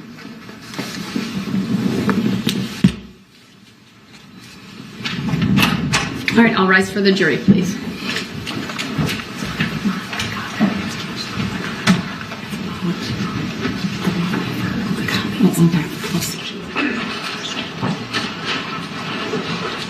Thank you, everyone. Please be seated. Statement called its next witness. Thank you, Judge. State calls Officer Christopher Moss. All right, officer, if you would please make your way to the witness stand, which is on my right, upper riser. When you get there, please remain standing, raise your right hand, and my clerk, Teresa, who's on my left, will swear you in. Do you solemnly swear that the testimony you're about to give shall be the truth, the whole truth, and nothing but the truth, so help you God? I do. Thank you, sir. Please have a seat. First thing I will ask you to do is to state your first and last names for the record and spell each. First name is Christopher, Christopher. Last name is Moss, Moss. Thank you. Go ahead, your witness. Thank you. Good afternoon, sir. Good afternoon. How are you employed? Currently employed with the City of Waukesha Police Department. How long have you worked in law enforcement? I've been a sworn law enforcement officer for 14 years. All of your time was spent with the City of Waukesha Police Department? No, ma'am. Who else did you work for? 6.5 years was spent working for the City of Oconomowoc Police Department, and a year, or just over a year, was spent working part-time for the Village of North Prairie Police Department. Were you working for the City of Waukesha on November 21 of 2021? I was. Do you recall participating in the Waukesha Christmas Parade that afternoon? Yes, ma'am, I do. What was your role, please? For that event, I was tasked with the City of Waukesha Police Department's Honor Guard unit. Specifically, I was part of the Color Guard, which is the group that leads the parade carrying the American flag and the state of Wisconsin flag. And you were there right at the beginning of the parade, correct? Yes, ma'am, I was. Do you remember about what time the parade kicked off? Approximately 4 p.m. Did you march the entire route of the parade? I did. Did you complete the parade? Yes, I did. Without incident? Without incident. And after you completed marching the parade with the Color Guard, did you go someplace? Yes, upon completion of the parade route, as we were the first entity to finish since we led the parade, I subsequently returned to the City of Waukesha Police Department.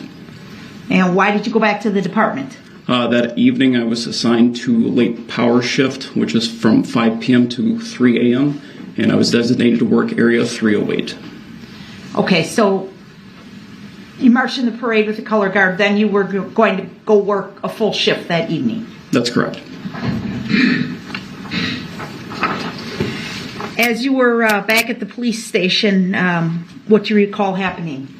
As I was changing out of my honor guard uniform into my duty uniform, I heard multiple police sirens emanating from the downtown area. I subsequently checked our reporting system and observed that there was a call for service that officers were responding to an emergency fashion reference a subject with a knife. And where was that response directed to? What location? I believe that response was directed to the area of Frame Park in the city of Waukesha. Did you do anything at that point? I was still technically off duty, so I would continue to get dressed quickly in the event that they needed additional resources to that location. And did you ever get called to that location, sir? No, I was never called to that location. What happened next? As I continued to monitor my handheld radio while still getting dressed for duty, I heard via our primary channel fellow officers screaming hysterically on the radio, requesting people to respond to the downtown area and the parade route. What did you do? Got dressed as the fastest I've ever gotten dressed before, and subsequently sprinted out of the police department, entered a fleet, and responded in emergency fashion to the downtown area. Specifically, where did you go? I arrived in the area of Clinton and Main Street. And can you briefly describe for us what you saw when you arrived at that intersection, sir? Upon arrival, to describe it was just absolute chaos. As I exited my fleet, I looked east and westbound on Main Street. There were civilian subjects lying on the ground in every direction I looked, screaming, yelling, etc. Did you attempt to render aid to these individuals? I did. I ran in a westerly direction between Clinton and Maple, attempting to render aid to two elderly female subjects. Did you, at some point, leave that duty and speak with Officer Scholten? Yes, I did. Where did you speak with Officer Scholten? In the vicinity where I was, I ran into Officer Scholten, who approached me from a westerly direction. Upon making contact with him, he advised that he had fired rounds at a red Ford SUV, specifically an Escape. I asked him if he was okay. He stated that he was, and he subsequently said that we needed to find the vehicle. And did you, in fact, set out to try and find this vehicle? I did. Prior to Officer Scholten telling you that, did you have any vehicle description? I did not. The radio traffic was complete chaos with people screaming about injured participants of the parade being all over the downtown area. So where did you go to look for the vehicle? As I was moving my fleet near Donny Boy's Tavern on Main Street, I subsequently observed a male Hispanic running towards me, waving his hands frantically to garner my attention. And as I asked him what he needed, he subsequently stated he knew where the vehicle was. Did you understand what he meant by that? I clarified with him that he was speaking of the vehicle that was indeed involved in the incident in the downtown area, as well as the vehicle that Officer Scholten had fired rounds at. He confirmed this, and I subsequently told him to get into my squad car and began traveling with him. Do you know the approximate time this was occurring? The subject approached me at approximately 4:49 p.m. And so you took the citizen with you in your squad? Yes, ma'am, I did. And did he direct you to a specific location? Yes, ma'am, he did. Where did you travel? From my location where I met up with this individual, we traveled westbound on Main Street and subsequently made a left-hand turn to travel southbound on Maple Street. We traveled approximately 2 blocks to the area where I subsequently located the vehicle in the driveway. How did you know it was the vehicle you were looking for? Based off what Officer Scholten had previously described to me as a red Ford Escape, I observed a heavily damaged red Ford Escape in the driveway of 338 Maple. This particular vehicle was heavily damaged in the front end. I also observed that there was clothing embedded in the hood, as well as a headband with blue lighting hanging from the side mirror. Additionally, I observed a bullet hole in the windshield on the passenger side. Did you secure this scene? I did. What did you do?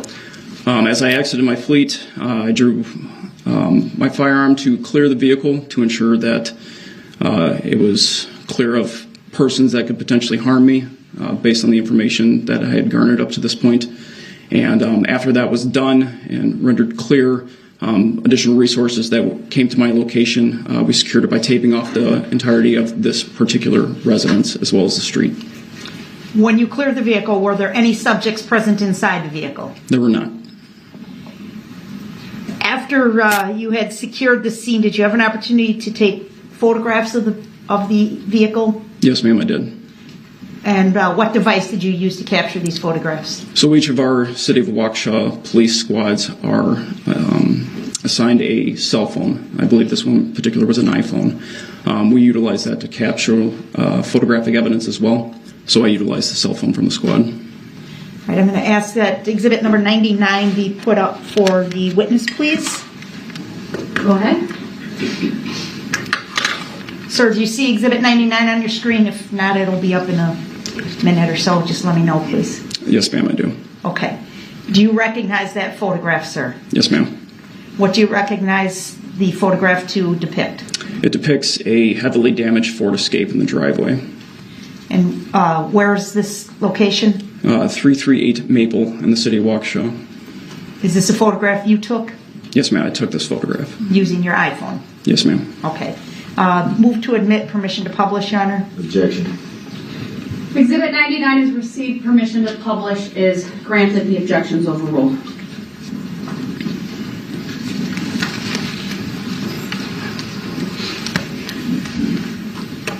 Sir, is this what the vehicle looked like when you first observed it? Yes, ma'am. And you had testified earlier that you were able to see some articles of clothing on the vehicle. Do you see those items in this photograph? Yes, ma'am, I do. Could you please point them out? And that's a touch screen in front of you so you can mark it with a dot or an arrow or whatever you choose. Okay.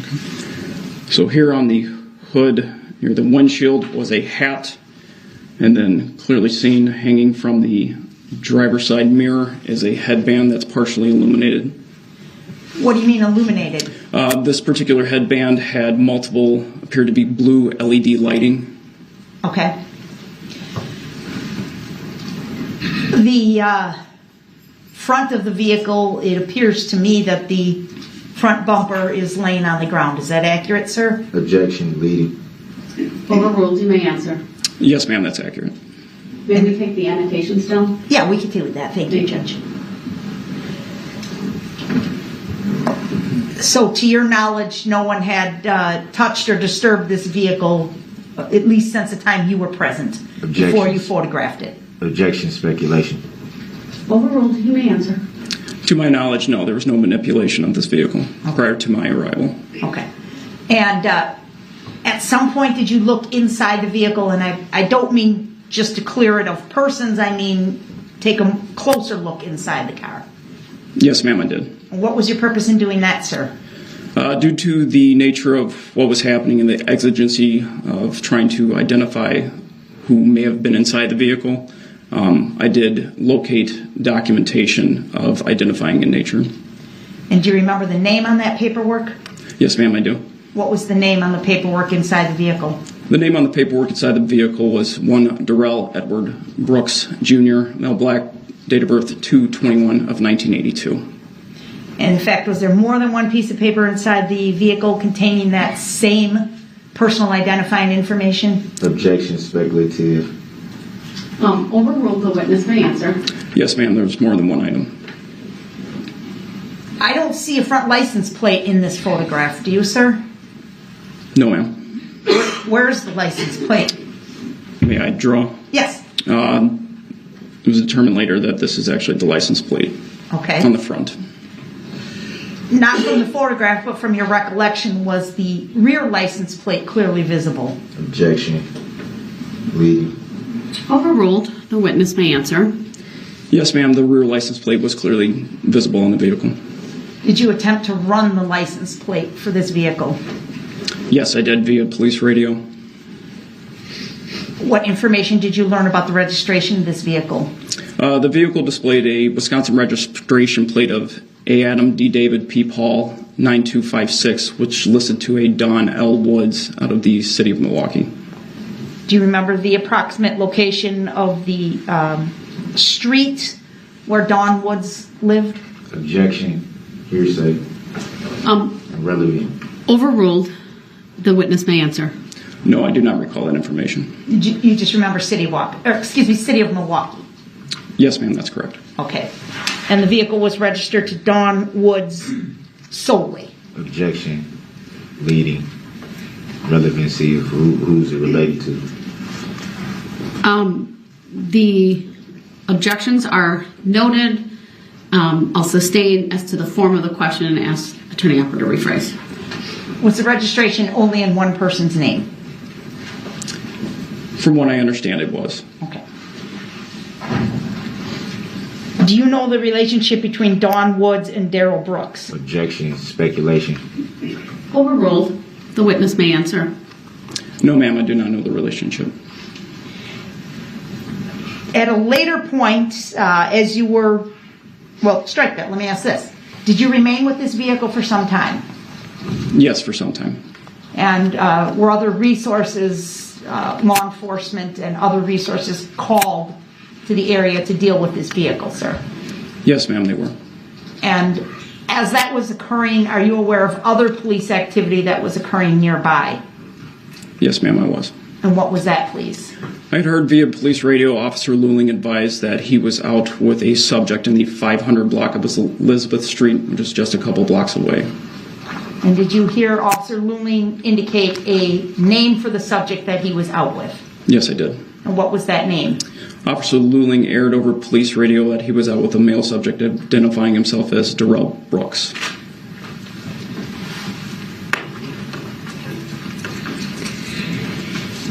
All right, sir, thank you. I don't have any other questions. We can take down 99. Oh, I'm sorry. I do have one other question about 99. I apologize, Your Honor. Objection. Overruled. She may answer. She may ask. Do you know what time you snapped that photograph of Exhibit 99? Yes, ma'am. I took that photograph on the date in question at 5:01 p.m. Thank you, sir. All right, thank you. You're cross, Mr. Brooks.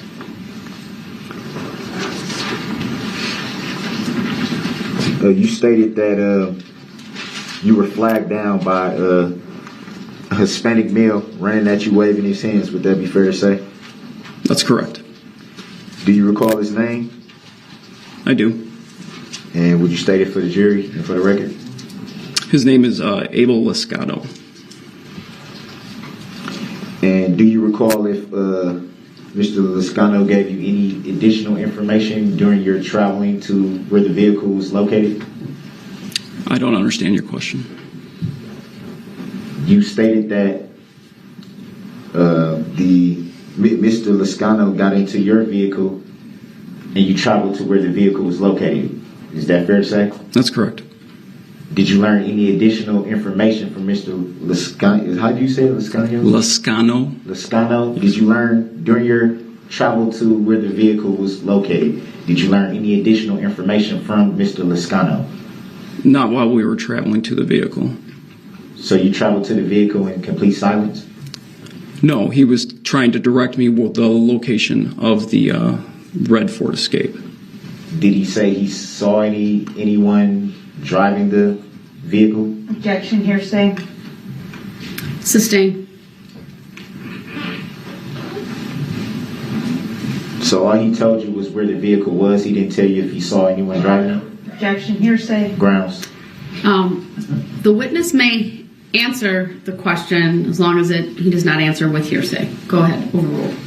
Can you restate your question, please? So all that the Mr. Liscano already told you was the location of the vehicle, not if he saw anyone driving? I object. That question calls for hearsay response, Your Honor. I would agree hearing that again. Sustained. Did he at all tell you that he saw someone in the vehicle? Objection, hearsay. Sustained. Grounds for the sustain? It's hearsay. To ask him what Mr. Lascano told him would be hearsay.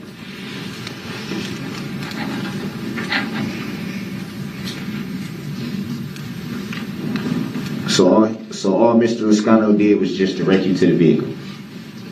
That's correct. That's all you guys talked about during your trip to the vehicle? Objection asked and answered. Grounds? Sustained. It was asked, and I previously sustained the objection. So, next question, please.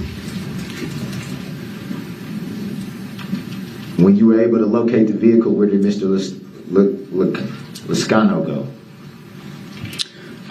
Once the vehicle was located, I had Mr. Lascano stand by in my fleet until other officers arrived to assist me, and then I transferred him over to someone else. Do you know if he made any report at that time? Define report. Did he make any report to law enforcement at that time? I'm not sure if he did or not.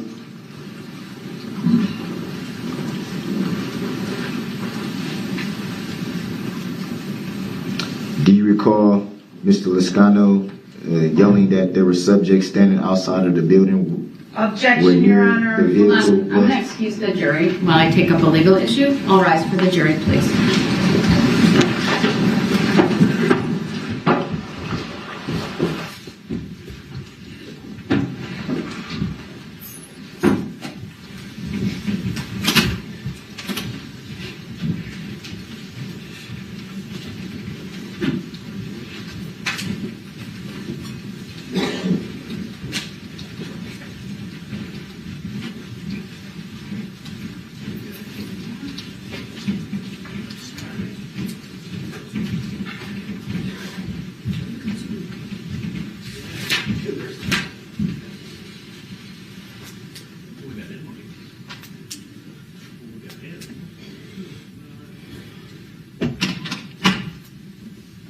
Thank you. Be seated.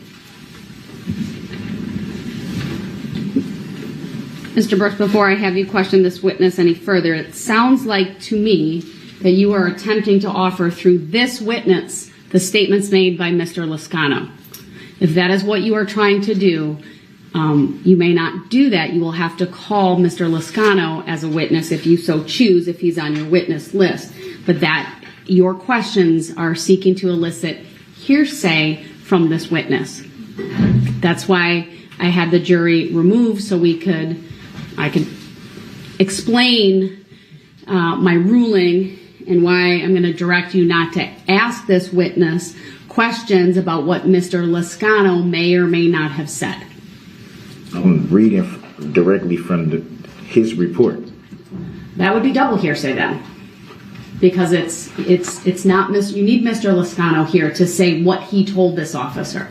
If you are attempting to offer it for the truth of the matter asserted, which is what I believe you are doing, you're attempting to establish the veracity of something Mr. Lascano either said or didn't say through another witness. That is hearsay. So it's not hearsay for the prosecutor to bring up. I'm not going to talk about other rulings. There's been an objection by the state, and I'm sustaining the objection, and I'm directing you not to ask this witness questions that would call for this witness to say what Mr. Lascano said. That is hearsay. That is textbook hearsay, Mr. Brooks. And then I don't think it's fair for me to object to hearsay from the prosecution along the lines of the same type of thing. I'm not going to have a debate on what may have come in previously. I know you've made a number of hearsay objections, many of which the answers that were being provided were not hearsay. But I would direct your attention to 908.01 of the Wisconsin statutes. You have that book in front of you that I provided to you a number of days ago at the beginning of this trial or near the beginning of this trial. There's the definitional section of the statutes, which defines hearsay. It also, and then if you go on to 908.02. Apparently you don't. That's obviously one you may want to look at as well. And then 90803 has the exception. So unless you can give me an exception, sir, as to why this witness should be allowed to answer those questions, I'm going to, again, direct you not to ask directly these from questions. his report, the report that he wrote. Nothing is coming from. I'm reading directly from his report. That's what I have. Doesn't change the fact that it's hearsay. You said what? That doesn't change the fact that it's hearsay. So it his report creates is another hearsay? level of hearsay. It's an out-of-court statement. So not this witness made, but what another witness made. So you have to... So I can't read from his report that he wrote. You can't ask this witness questions that call for a hearsay answer unless there's no objection from the state. Or you can convince me there's an exception to the hearsay rule that applies. Do you have an exception you'd like to offer to the court? So I might as well not read the report that he wrote then if I can't question him about the report that he wrote. That's your misunderstanding, sir, what is hearsay. And all I can tell you is I'm sustaining the objection. I'm going to bring the jury back out, and we'll go from there. All right, Madam Clerk, bring the jury out, please. Clear bias. Clear bias. Mr. Brooks, I understand you may disagree with or agree to being called that name. For the record, again, I'm here as a third-party intervener on behalf of my client. I don't know why that's not understood by now.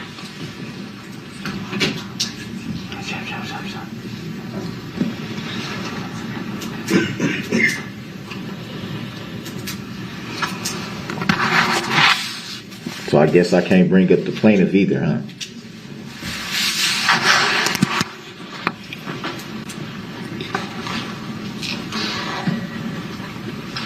Tacit agreement. All right.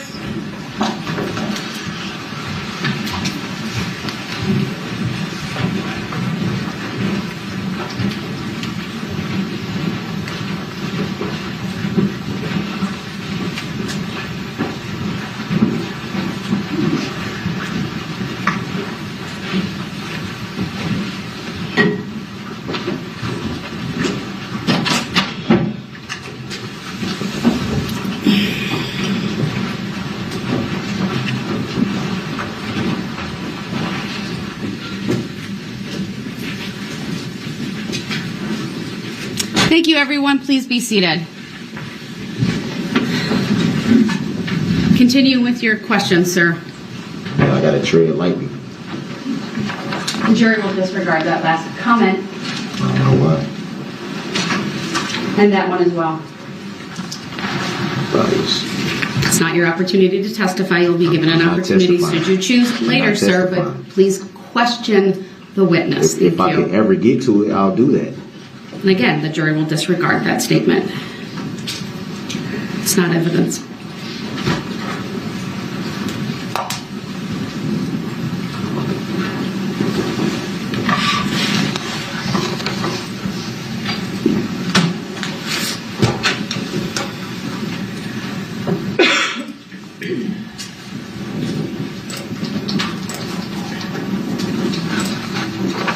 You made reference to a hat being on the hood. Can we pull Exhibit 99 up again? Are you asking the state to do that, sir? Yeah, can it please be pulled up and published? It can, and it will.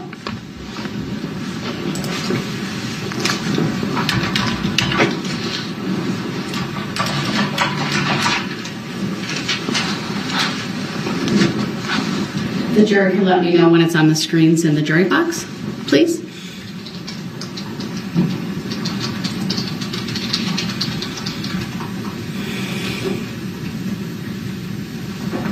All right, it's in the jury box. Continue, please. You testified to this being the hat, right? That's correct. And from this picture, can you tell what that is?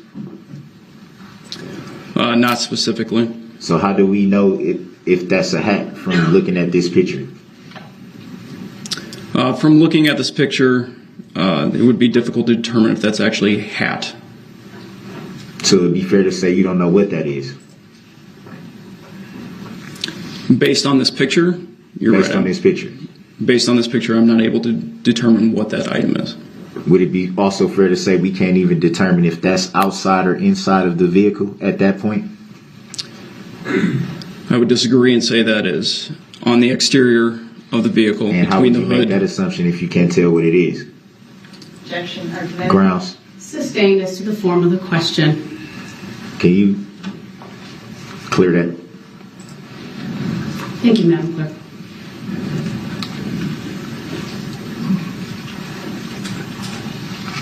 You can definitively say from this picture that you can tell where the item is based on this picture. Yes. Are you going off what you found or what you can see from the picture? I can see from this picture that that item is on the exterior of the vehicle between the hood that is destroyed and the windshield. So it's on the hood? It is between the hood and the windshield of the vehicle. And you can tell that from this picture? Objection as an answer. Grounds. Argumentative. Sustained as to both grounds.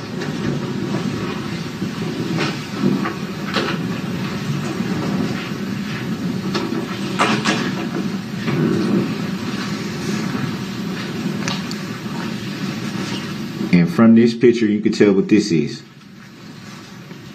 Yes. Just from the picture? Yes. And how do you come to that determination? Based on the fact that it's hanging on the exterior of the vehicle from the driver's side mirror, that it is in the shape of a headband and it is partially illuminated in this photograph with LED lighting. It could be fair to say that it's anything. Would you not say that that's fair? Just from looking at the picture, it doesn't necessarily say, or it's not 100% identifiable from this picture. Would that be fair to say? Objection. Compound question. Sustained as to the form of the question. Please rephrase. Just from strictly looking at this picture, you can't positively say what the item is. Objection. That's a mischaracterization of his testimony. Sustained. Please rephrase. Clear the photo. You're asking Madam Clerk to please Clear the clear it? photo. Mr. Brooks, I'd ask that you show some deference to my clerk and not bark orders at her and use simple courtesy. Thank you. And thank you, Madam Clerk. Will I be awarded the same, Your Honor? Unbelievable. Please ask your next question, sir. Will I be awarded the same, Your Honor? Please ask your next question. I will. I just want to know if I'll be awarded the I have been. same. Thank you. Please continue. Any other judge, I think, would have chewed him up and spit him out at this point. He has no idea how fortunate he is to have her be so kind to him. Did you talk to anyone who lived in the residence? I don't recall the specific persons I talked to or where they resided. So it's fair to say you talked to someone? There were multiple people outside of the residence and in the area at that time that I spoke briefly to. But you don't know if any of them was the renter or owner of the driveway? I do not recall. Do you recall asking anyone if the vehicle belonged to somebody who may have stayed in that general area? I do not recall asking that question to anyone. You did state that you cleared the area. Would that be fair to say? No, I stated I cleared the vehicle, not the area. Did you clear the area? Eventually, we did clear the back portion of the residence to ensure there were no suspects or victims. Who is we? Persons of law enforcement. And did you wait until law enforcement came before you started to do that? Or did you start on your own kind of way? Upon arrival to the location of the suspect vehicle, I was by myself, so I initially cleared the vehicle to ensure that there were no potential threats to myself. When I advised dispatch that I had located the suspect vehicle, numerous officers came to assist me and were there relatively quickly to help me secure the area.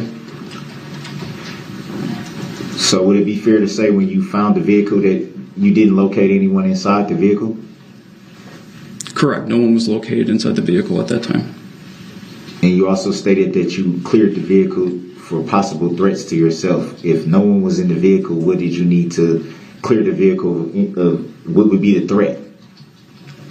Based on, again, as I earlier stated, what had occurred in the downtown, plus the fact that Officer Scholten had fired rounds at this vehicle, I was unsure who or what may be inside the vehicle. Given the time of day, as it was becoming dusk, it was getting harder to see outside. So to ensure my own safety, I cleared it the way I earlier stated. So would it be fair to say that, well, let me back up. You took this photo, correct?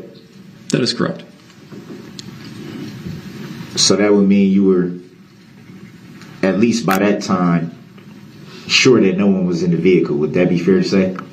That is correct. So did you clear the vehicle before taking the picture or afterward? I cleared the vehicle before I took the photograph. Did you find any threats in there? After I initially cleared it, no. It was deemed to not be a threat to my person.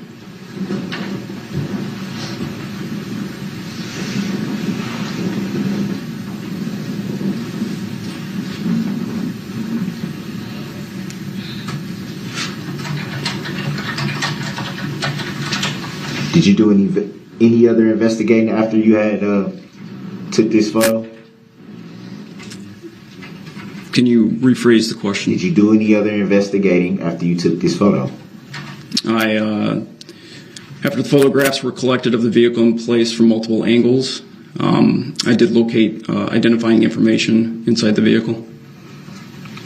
What I'm asking is, so let me back up. So that was the extent of your investigation was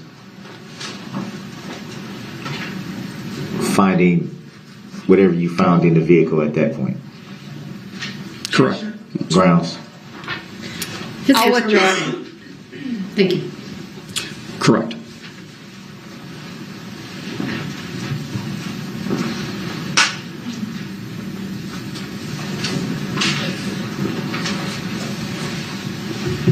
So when you were clearing the vehicle, would it be fair to say that you could have done the same investigational work at that time? No, that would not be fair to say. And why not? Because when you're clearing a vehicle to ensure that there are no threats to you, you're not looking for anything specific as far as evidentiary value. You're looking for a threat to your person. So you would clear the vehicle of threats after being in the vehicle to do that, and then go back into the vehicle and look for, or start investigating rather. Correct. Why not do them all at once? Is that a procedural thing or? Asked and answered, Your Honor. I object. Grounds. Sustained. Next question.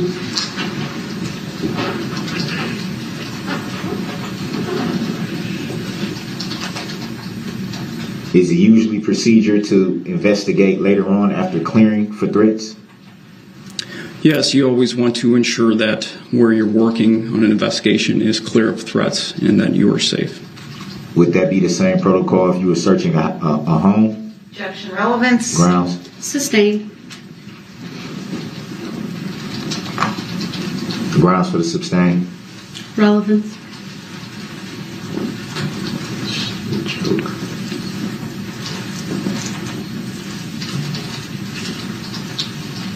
And you may mention that the vehicle wasn't, I guess I would say, touched or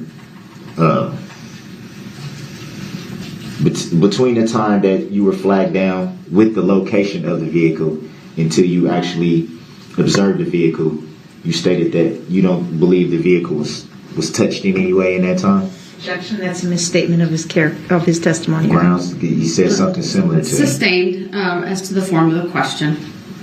Are you sure that the vehicle was not touched in the time that you were flagged down about the location of the possible vehicle and observing the vehicle? I am unaware if the vehicle was manipulated in any fashion from the time that Mr. Lascano flagged me down and to the time that I located the vehicle in the driveway. Do you know approximately how long it took you to get to the vehicle when you were initially flagged down about the location of the vehicle? I do not know how long it took me to get to the vehicle upon being flagged down. So it's possible that it could have been manipulated? Yes, it's possible.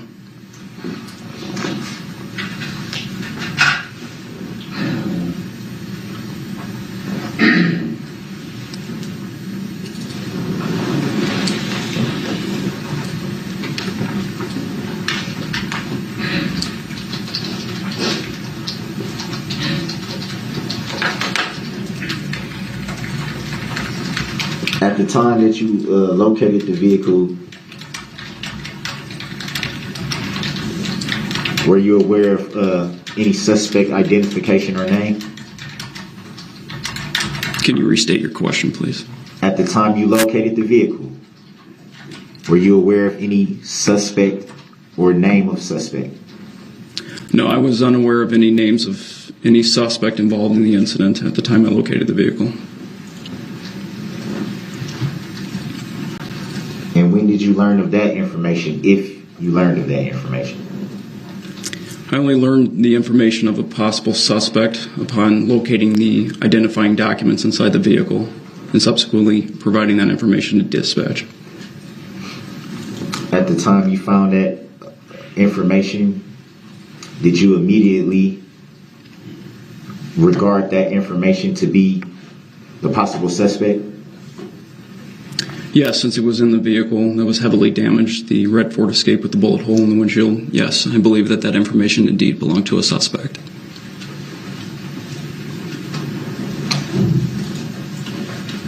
And at some point you ran the license plates number. Would that be fair to say? Correct, I did. And you also stated that it was registered to someone that was not the suspect. Would that be fair to say? As far as I know at that, or I'm sorry, as far as I knew at that time, I did not know if the person registered the vehicle to was a suspect or not. You also stated that you found identifying paperwork in your investigation of the vehicle. Did that information match the identity of who the vehicle was registered to? No, the identifying information, again, for Mr. Brooks that was inside the vehicle did not match the registration on file with the Wisconsin Department of Transportation for the registration of the vehicle, which was Don L. Woods. For the record, I don't identify by that name. Yet again, stating that for the record. For the record, the jury will disregard that commentary by the defendant, and it also mischaracterizes the witness's testimony. It does not. I was just stating for the record. Again, the jury will disregard that commentary as Mr. Brooks is not presently testifying. The information you found in the car,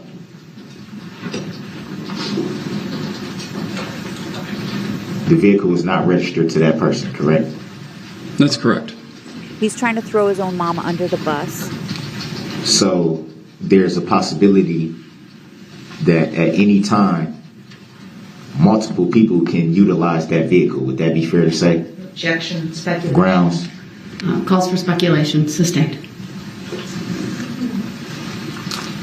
Would you agree that a vehicle registered to one person and information found by another person constitutes that more than one person used the vehicle? Objection. Grounds. Go ahead. The question was, does that prove that more than one person could drive the car? That's an improper question. That wasn't the question. Well, sustained as to the form of the question and assumes facts not in evidence. State that last part again. It assumes facts not in evidence, your question. Your next question, please.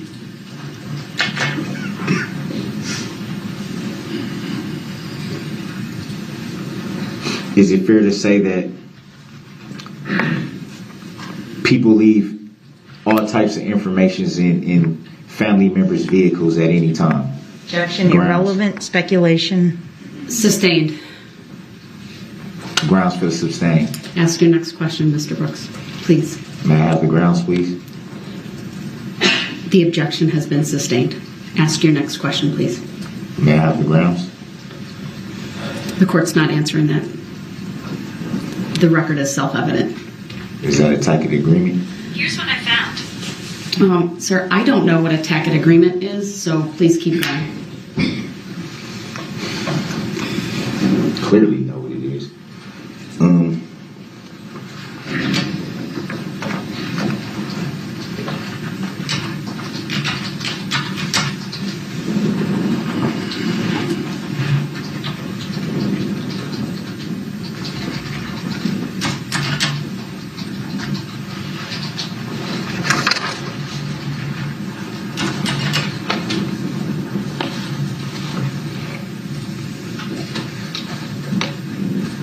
Would it be fair to say, and this is along the lines of the same question,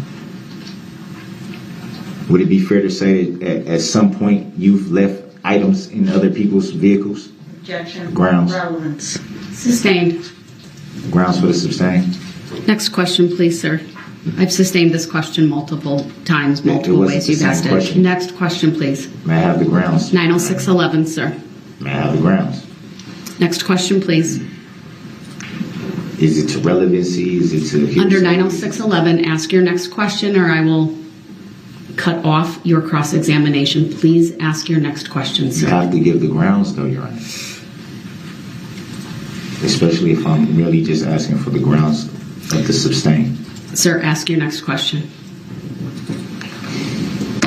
What's the point of me asking questions if I can't ask anything? The jury will disregard his commentary that he just stated right now.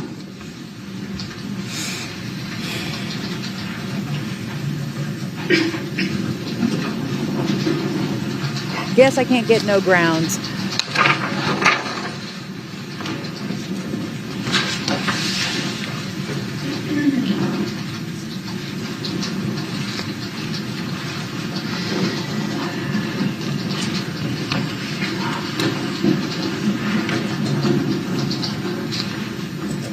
Do you recall speaking to, you said you spoke to a few people you didn't know if they were the owner of the house or the driveway or the renter. Would that be fair to say? Yes, that's correct. Did anyone you spoke to give you a description of a possible driver?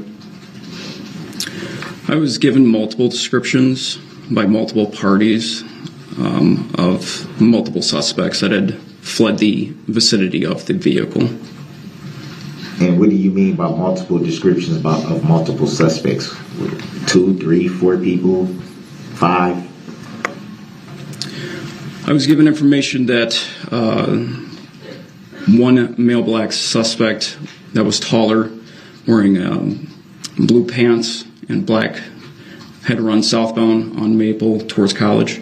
Additionally, I was given information that 2 shorter male blacks wearing gray sweatpants had run in a westerly direction from behind the residence at 338 Maple. And then later I was also given another description of a male black, unknown height, wearing like a gray sweatshirt and pants. You said medium height for the last description? Unknown height. Unknown. Okay, I'm sorry. Unknown height.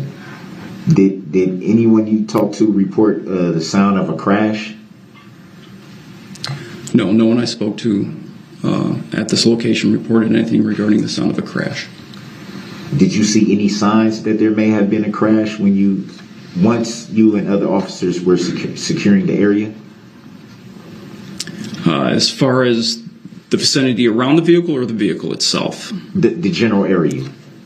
As far as the general area, given the time of day, I was unable to determine if there was any signs of a crash in that vicinity.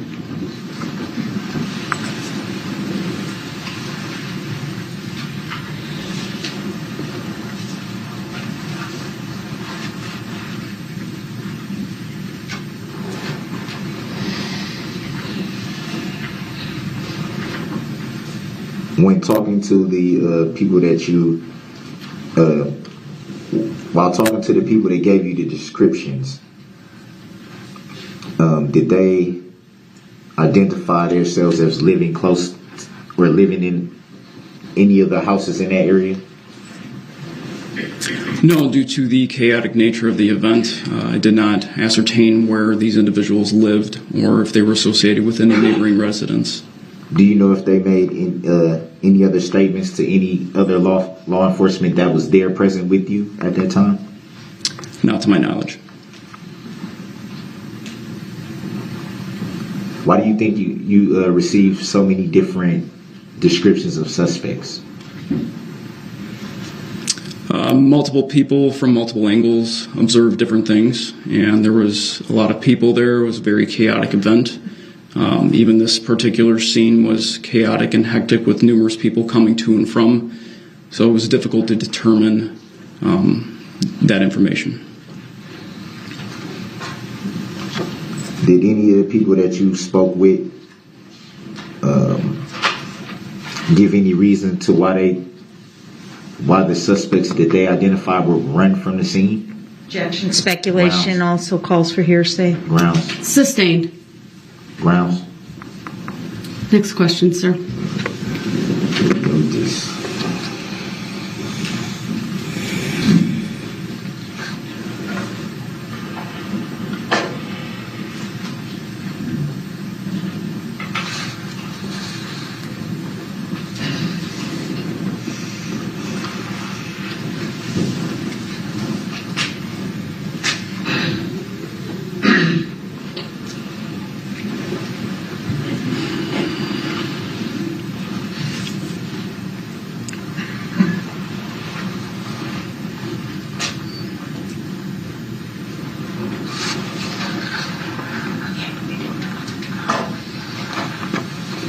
Do you recall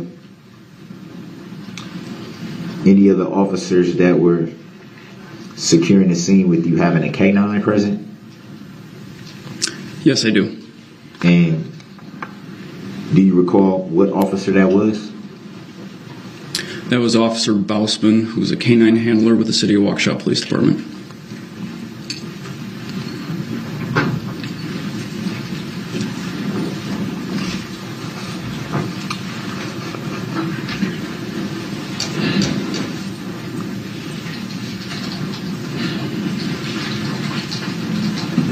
And eventually you left the scene where the vehicle was found and started searching the area?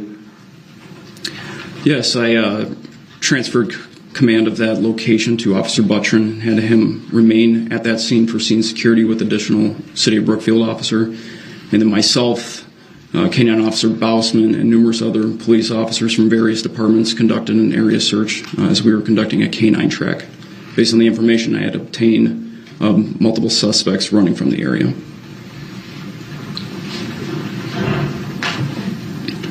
And do you recall what time you went back to where you initially observed the vehicle? I do not recall what time I made it back, but it was some hours later.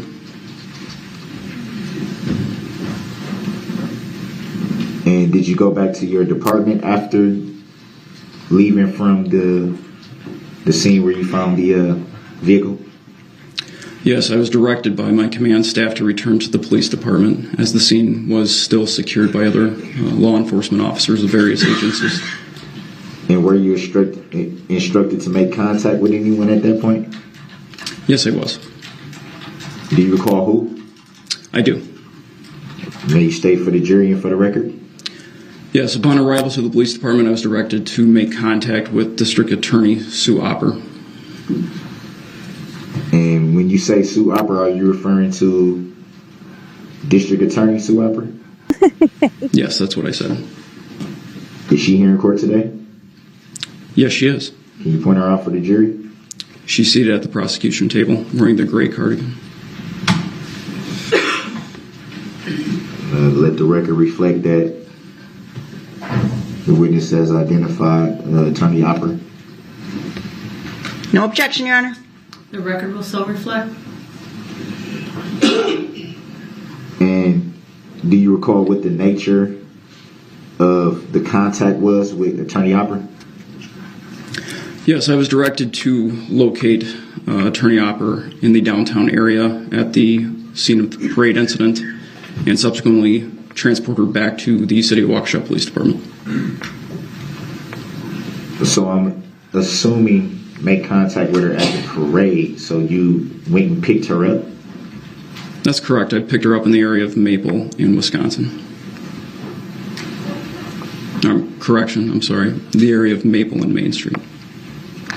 I'm surprised he didn't try to call Sue Opper as a witness.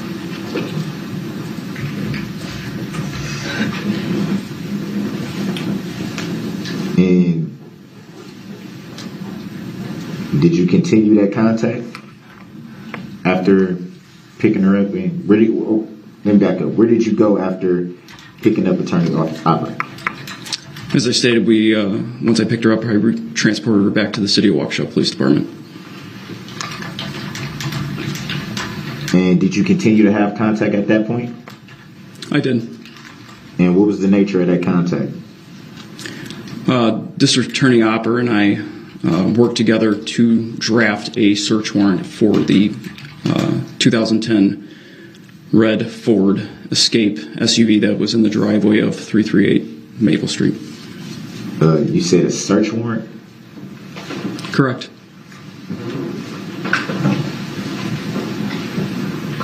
Initially, when you secured the vehicle and then investigated the vehicle after securing it,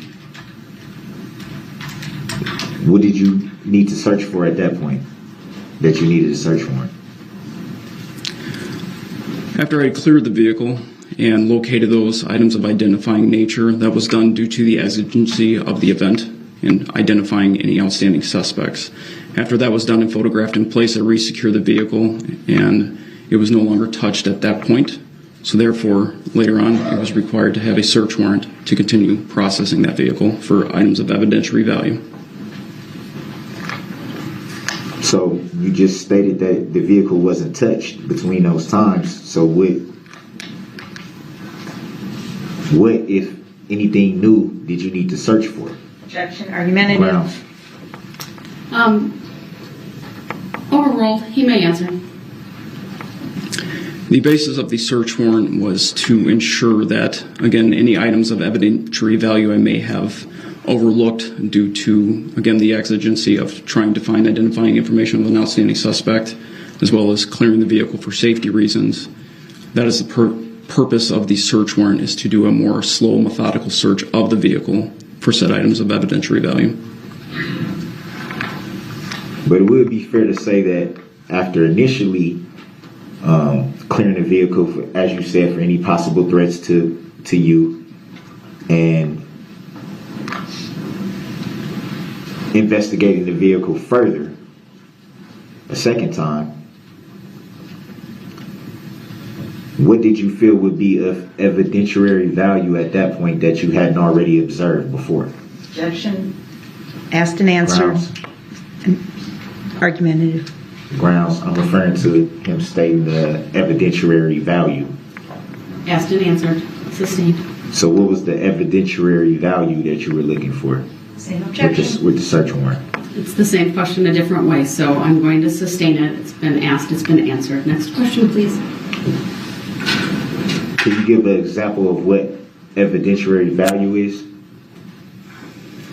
Something of evidentiary value can really be anything that's pertinent to the case. An example would be like a shell casing or a spot of blood that can render DNA results, things of that nature. Did you find any of those things when obtaining the search warrant? Objection. Grounds? Well, that's factually inaccurate, Your Honor. It assumes a fact, not an evidence. I'll sustain the objection as to the form of the question. Did you find, upon obtaining the search warrant, were you able to find anything of evidentiary value? Same objection. Assumes a fact, not an evidence, Your Honor. Sustained. It assumes facts, not an evidence. Please rephrase and establish a foundation related to whether this witness performed that subsequent search. That just made me realize that there was a ton of DNA on that vehicle. that they didn't even have to use in the trial. After obtaining the search warrant, did you yourself go back and search the vehicle? No. Do you recall what officer was dispatched to do to execute the search warrant? No, I do not know who ultimately searched the vehicle for items of evidentiary value.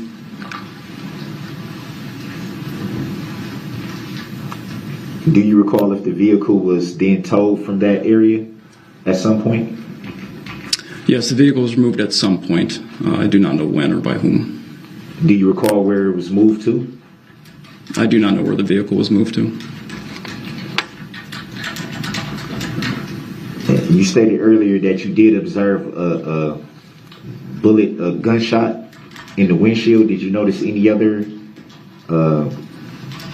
bullet marks?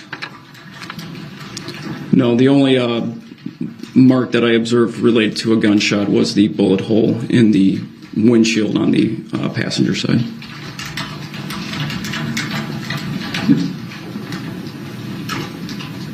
And was that, you said on the passenger side, was it to the passenger side window, the passenger side chair, the passenger side dash?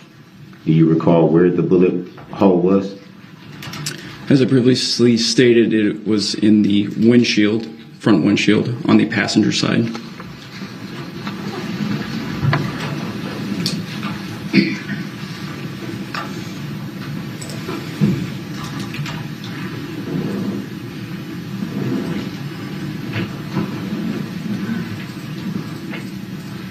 Were you at any time given a copy of the search warrant? Yes, upon completion of the search warrant, I was given a copy. The original went over to the command center. Is it a standard protocol that, being that you were the one that obtained the search warrant, is it usually a thing where you don't have to be the one to execute it? Any other officer can execute it? Based on the requirement of the search warrant to process this vehicle for items of evidentiary value, that's beyond the scope of my training and experience. So therefore, it was relayed to persons that are capable of actually doing that. But you can, you said it's beyond your level or something. I didn't catch where you said it was beyond your level or something. It's beyond my scope of training and experience. Beyond your scope of training. The actual writing of the search warrant isn't above your scope and training. Would that be fair to say?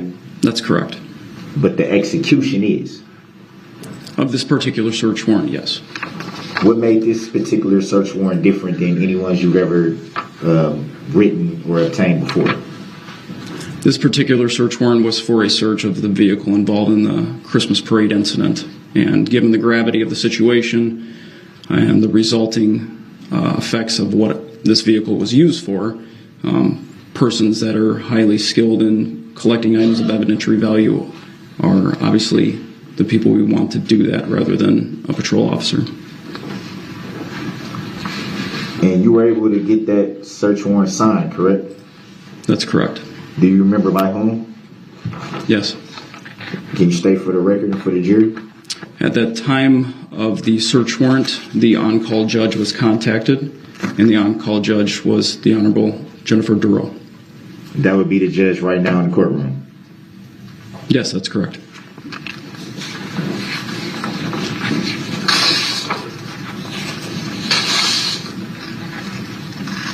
Did that complete your part of the investigation for that incident at that time? Yes, upon getting the search warrant, I was relieved of my duties.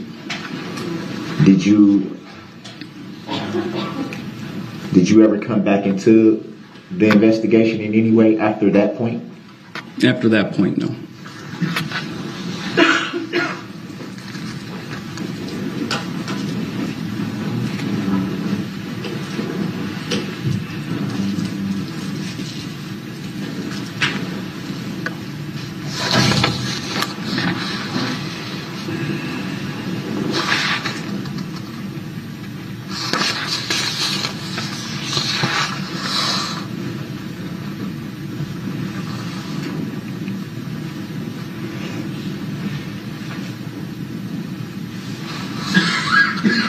After your part of the investigation ended, were you able to obtain any more information that you didn't know the night of your investigation?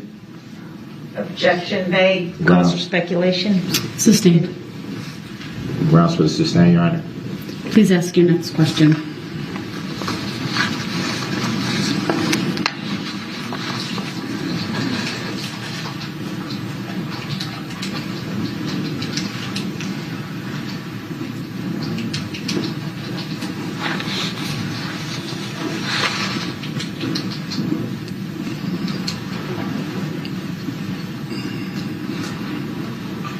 Do you recall having any more contact with Attorney Opper after that initial night? No. When were you aware that it was a possibility that you could be called to testify in this matter? When I received a subpoena to testify in this matter. Excuse me, I mean. When I received a subpoena to testify in this matter. Was that subpoena served to you by the district attorney's office? Yes, it was. Was it served by Attorney Opper? I don't recall who served me directly. I believe it was via electronic. Do you recall when you received that subpoena? I don't recall the exact date, but it was a few months ago. So it's pretty recent, but a little time since you received it. Yes, that's fair to say. In Brooks' mind, Sue Opper walks around all day passing out subpoenas.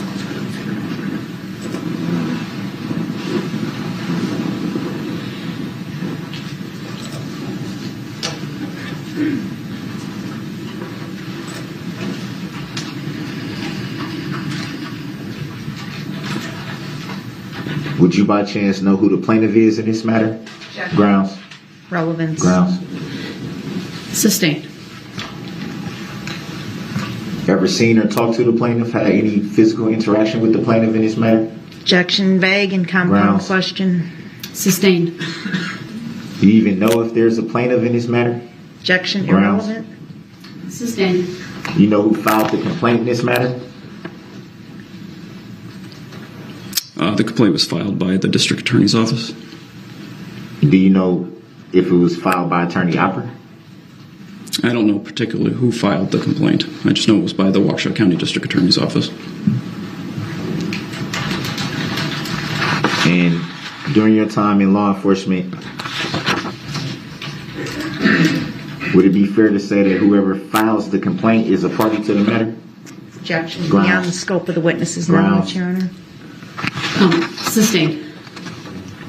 Next question. Grounds for the sustain, Your Honor. Next question, please.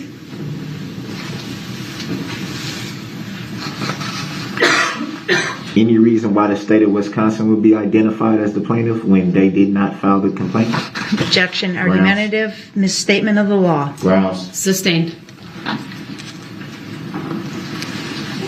Grounds for the sustain, Your Honor. Ask your next question, please.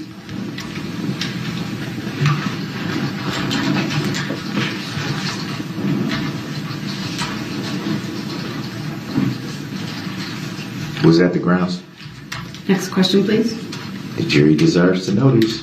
The jury will disregard that last statement. You need to know. I've sustained the objection, sir. Ask your next question, please. I'm aware that it was a sustain. I'm aware. I just wanted to know the grounds. You can't keep hiding stuff from the jury. Mr. Brooks, the court is not hiding anything from anyone, and the jury will disregard that last statement. It is not evidence in any way in this case.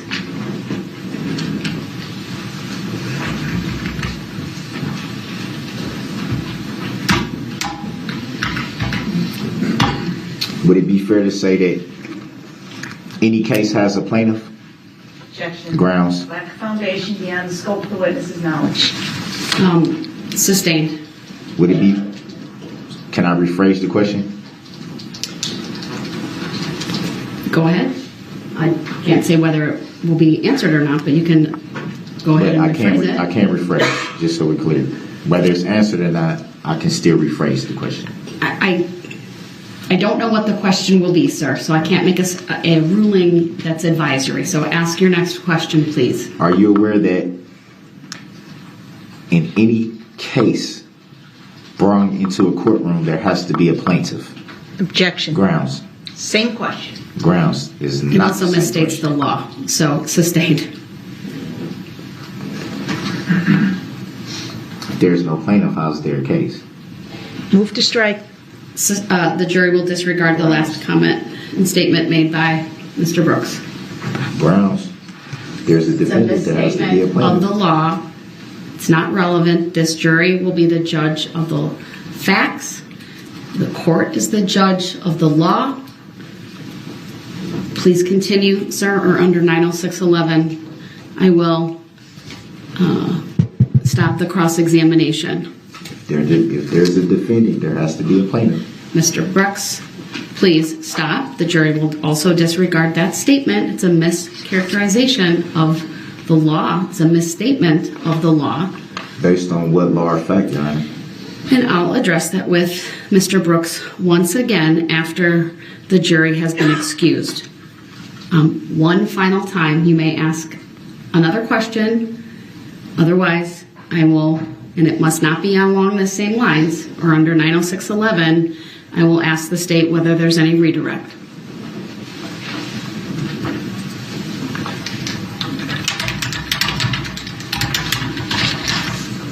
Do you know of anyone who filed a claim in this matter? Objection. Grounds. Irrelevant. Grounds. It's also vague, so I'll sustain it. So the grounds is vagueness? And relevance.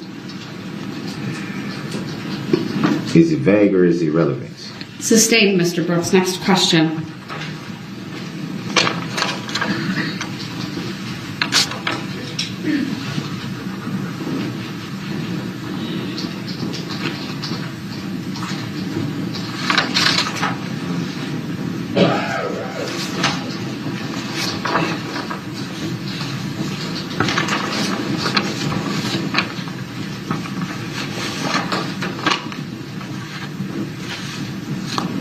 So since your initial night of investigation, you've done no investigation since then in this matter? Correct.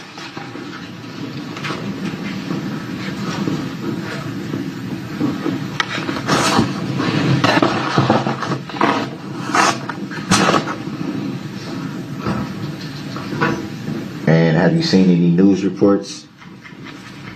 Objection. Relevance. Can I finish the question? You can, there's been no identification, so under 906.11, meaning of, I'm going to sustain the objection without hearing the rest of the question. I don't see how it would have any relevance. I'll let you make an offer of proof after we're outside the presence of the jury, and if necessary, you can recall this witness. Next question. In that case, then, since that is stated on the record, no further questions. I would like to finish at some point. Sir, finish your cross-exam as to Just that said limited... no further questions. Okay, but as to that limited topic only. So if there are other things outside that topic, please finish your questioning. I just said 2 times. I'm going to say it again. No further questions. All right, thank you then, sir. State have any redirect? No, nothing else. Thank you, Judge. All right, thank you. You may be excused.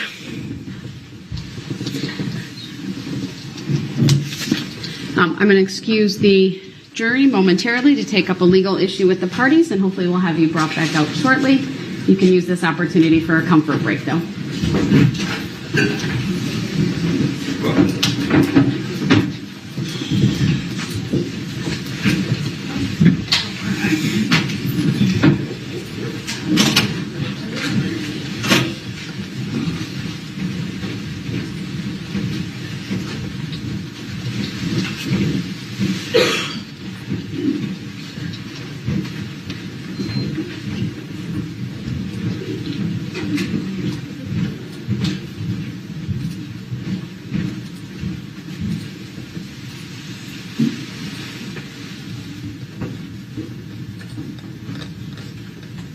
be seated.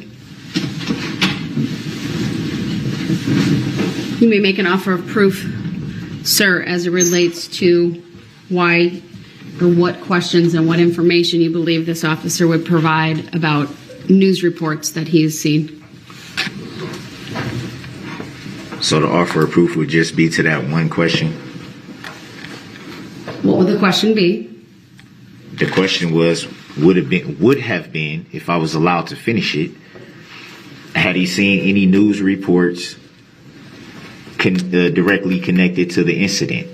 But what's the relevance? The same thing that many other witnesses have been asked, and it was never sustained then. It was never even objected to. So it was the same. It was essentially Let's focus one of the on same the questions. specific objection that was posed, and my what was the grounds for willingness it? to give you an opportunity to provide the court with an offer of proof. This was what relevance would this particular witness seeing news reports have to his testimony? The same thing that any other witness that was asked the same question. Which would be what? You have to be specific, sir. I'm not going to assume I understand what you are saying. Have they saw any reports related to the incident? That's the same question that's been asked by numerous witnesses. Well, there would be a follow-up to that. So how is it relevant to this witness's testimony? It's relevant to anyone who gets on the stand's testimony. What's the legal basis you believe it's relevant to his testimony, sir? It obviously forms an opinion. Again, you need to explain to me, sir, the legal basis why you believe I should allow that witness to be asked that question and then any follow-up based on his response. What would have been the follow-up? I'm asking you, sir, you're the one who's the proponent of this particular testimony and this questioning and the evidence. So explain to me your legal basis for why you believe it's relevant to ask, or any other reason, any legal basis you believe that I should allow that question to be asked. I don't understand how you want me to answer that. I've stated the reason why I asked the question. No, you stated it's obvious, but it's not obvious to me, so I'm asking you to explain it. I also stated that I just clearly stated that it goes towards biasness. That would be relevant. Wait, it goes to what? Biased. Bias? Biased. No, bias. B-I-A-S. There's no T at the end. Bias. I want to make sure I understand your reasoning correctly, sir. So something. You're saying it goes to bias. How does it go to bias of this witness, sir? How would it not go to if you see something in the news? It's not a proper legal argument, sir. Okay, well, I don't know how you want me to answer that. How would what he saw subsequent to his investigation impact either what he did beforehand or his testimony here? You have to make an offer of proof as to that. Without that, I'm not going to allow it. You didn't allow it anyway, so what do it matter at this point? I'm giving you the opportunity. It's called an offer of proof. Okay, I said I would recall the witness if I determined. I'm well aware what an offer of proof is. Okay, I'm well aware. So make your offer of proof. I don't need to. It's clear. It's very clear. I don't see anything funny either. It's not funny, sir. It's a circular argument. You're telling me that it's clear. I wasn't referring that to you. The person that was referred to know who they are. Well, let's stay on task, please. So I'm trying to. You're claiming it goes to bias, but in what way? May I say this for the record, Your Honor? It's hard to stay on task when it seems like the prosecution can ask essentially anything they want to ask. Mr. Brooks, but then when I had an objection before. Well, here's the thing. You want to go off target and you want to bring up things from the past. I can't explain to you why sometimes the state has an objection and other times they don't. But when an objection has been made, it is my obligation to rule on it. And so there was an objection. I'm aware of that, Your Honor. But I'm also aware of the fact, and it's clear that I object quite often, and every single time I object is just thrown to the side. Every single time. Well, I would disagree with that characterization, sir. And I make my rulings in this case based. With that? I'm like an umpire. Point out one time I'm like an umpire in a baseball game, sir. I call and see the legal objections as I see them. That is my role, and that is what I do. And are you kidding me? That's exactly what I do. I'm an umpire, sir. I am a referee in this trial. If you're the umpire, and let me finish. Okay. Let me finish, Mr. Brooks. I apologize. I'm late. So, sometimes parties make objections, sometimes they don't. There can be a variety of reasons. You make a lot of objections in this case. From my perspective, okay, you make a number of objections, I rule on them, and you disagree with them. But that doesn't mean I'm casting things aside.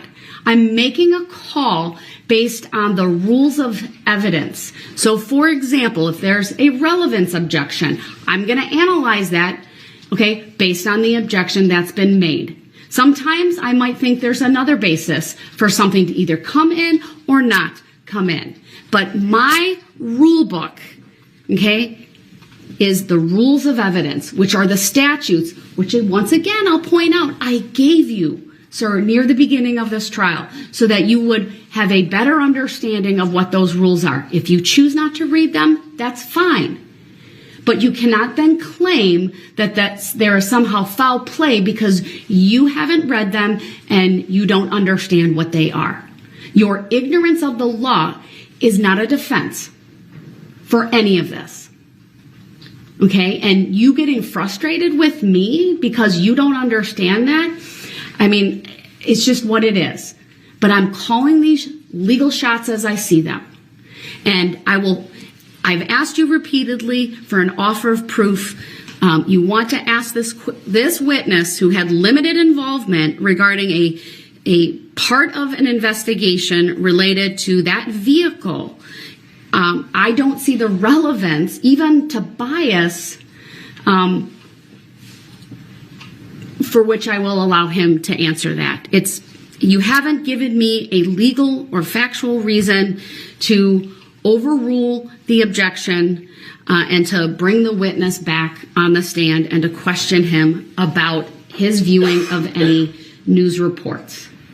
So with that, we are going to take a very short break. The jury's been out for a little bit, but I recognize it's 3:25. It will be a good opportunity for a comfort break, and when we come back on, the state should be prepared to call the next witness. Can I at least rebuttal to what you just said since you asked me I don't not need to a rebuttal, sir. You may not agree with me, but I've made It's not about agreeing. You just told me not to interrupt you, and I didn't. So I at least deserve the chance to put on the record a rebuttal. What would you like to put on the record as it relates to the specific issue for which I was giving you the opportunity to be heard? Not anything else, not subject matter jurisdiction, not now you whether said the that. state's doing other things. I'm up, only asking you to address the offer of proof. No, if you have something, go ahead. But only as it relates to I want to address your position because you said you're like the umpire, right? Well, I'm not getting... Okay, go ahead, sir. I'm not sure why you need to respond to that. Because it needs to be on the record. If you're the umpire, that means you're the referee. That's what I'm doing here today, sir. And when you're not reffing fair if the jury's not allowed to hear things that's important for them to know. I respectfully disagree, sir. Again, just because you believe the law means you have a right to question all these witnesses about who the plaintiff is and about subject matter jurisdiction doesn't I didn't question anybody about that. Okay? That was make between it you so. and I. That didn't have nothing to do with a witness. I've never once questioned a witness about subject matter about jurisdiction. whether they are aware of complaints. And the funny thing is, sir, I sometimes let that question be answered for reasons that are completely different, I believe, than why you want them in. I'm not going to explain that because I don't have to explain that. What's my reason for asking it? Well, I believe you've made it very clear, sir. So here's the bottom line. I don't. One of my roles is to be the umpire. Then you got to be fair, Your Honor. You're a public servant. I am fair, and I'm going to follow the rules of evidence. Your Honor, that this is why I say that. Unfettered questioning This is why I say that. witnesses that are not relevant or that call for hearsay or for a variety of other reasons that are speculative. There's a whole host of reasons in the rules of evidence, sir, that require me to make those determinations. You're not being fair. I respect You're not that being you fair, might though. not think it's always fair, but It's I not. disagree with the characterization. I think it has more to do with your lack of understanding of the rules of evidence and the rules of procedure, which you knowingly and freely and voluntarily and deliberately made a choice to represent yourself. And you keep saying that because it sounds good on the record, but it's not. Peril. It's not accurate. You accept it when you gave me the paperwork, Your Honor. I gave it back to you. I'm not going in. I didn't say that, sir, so we can go back and rehash all of those things. But you know you accepted the way that I gave you the paperwork back. So once and you I made accept findings that, on the record, which I will stand by, sir. So and I'm not, with that, I'm not we're gonna arguing. take, I'm not arguing your findings. I'm not arguing the findings, Your I'm sure Honor. you need to come for more witness today. I would like to get through one more witness today. You got to call it fair. You got. Ooh, anyone else need a break? As promised, the following are images that are a part of the Waukesha Police Department's investigation into this case. Not all images are being shown, but you can get a general idea of why once you see these. Feel free to slow down or speed up your feed to view, and I will see you all in the next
Thanks for watching, everyone. If you enjoyed this video, please do not forget to like and subscribe on your way out, and feel free to leave a comment. Have a blessed day.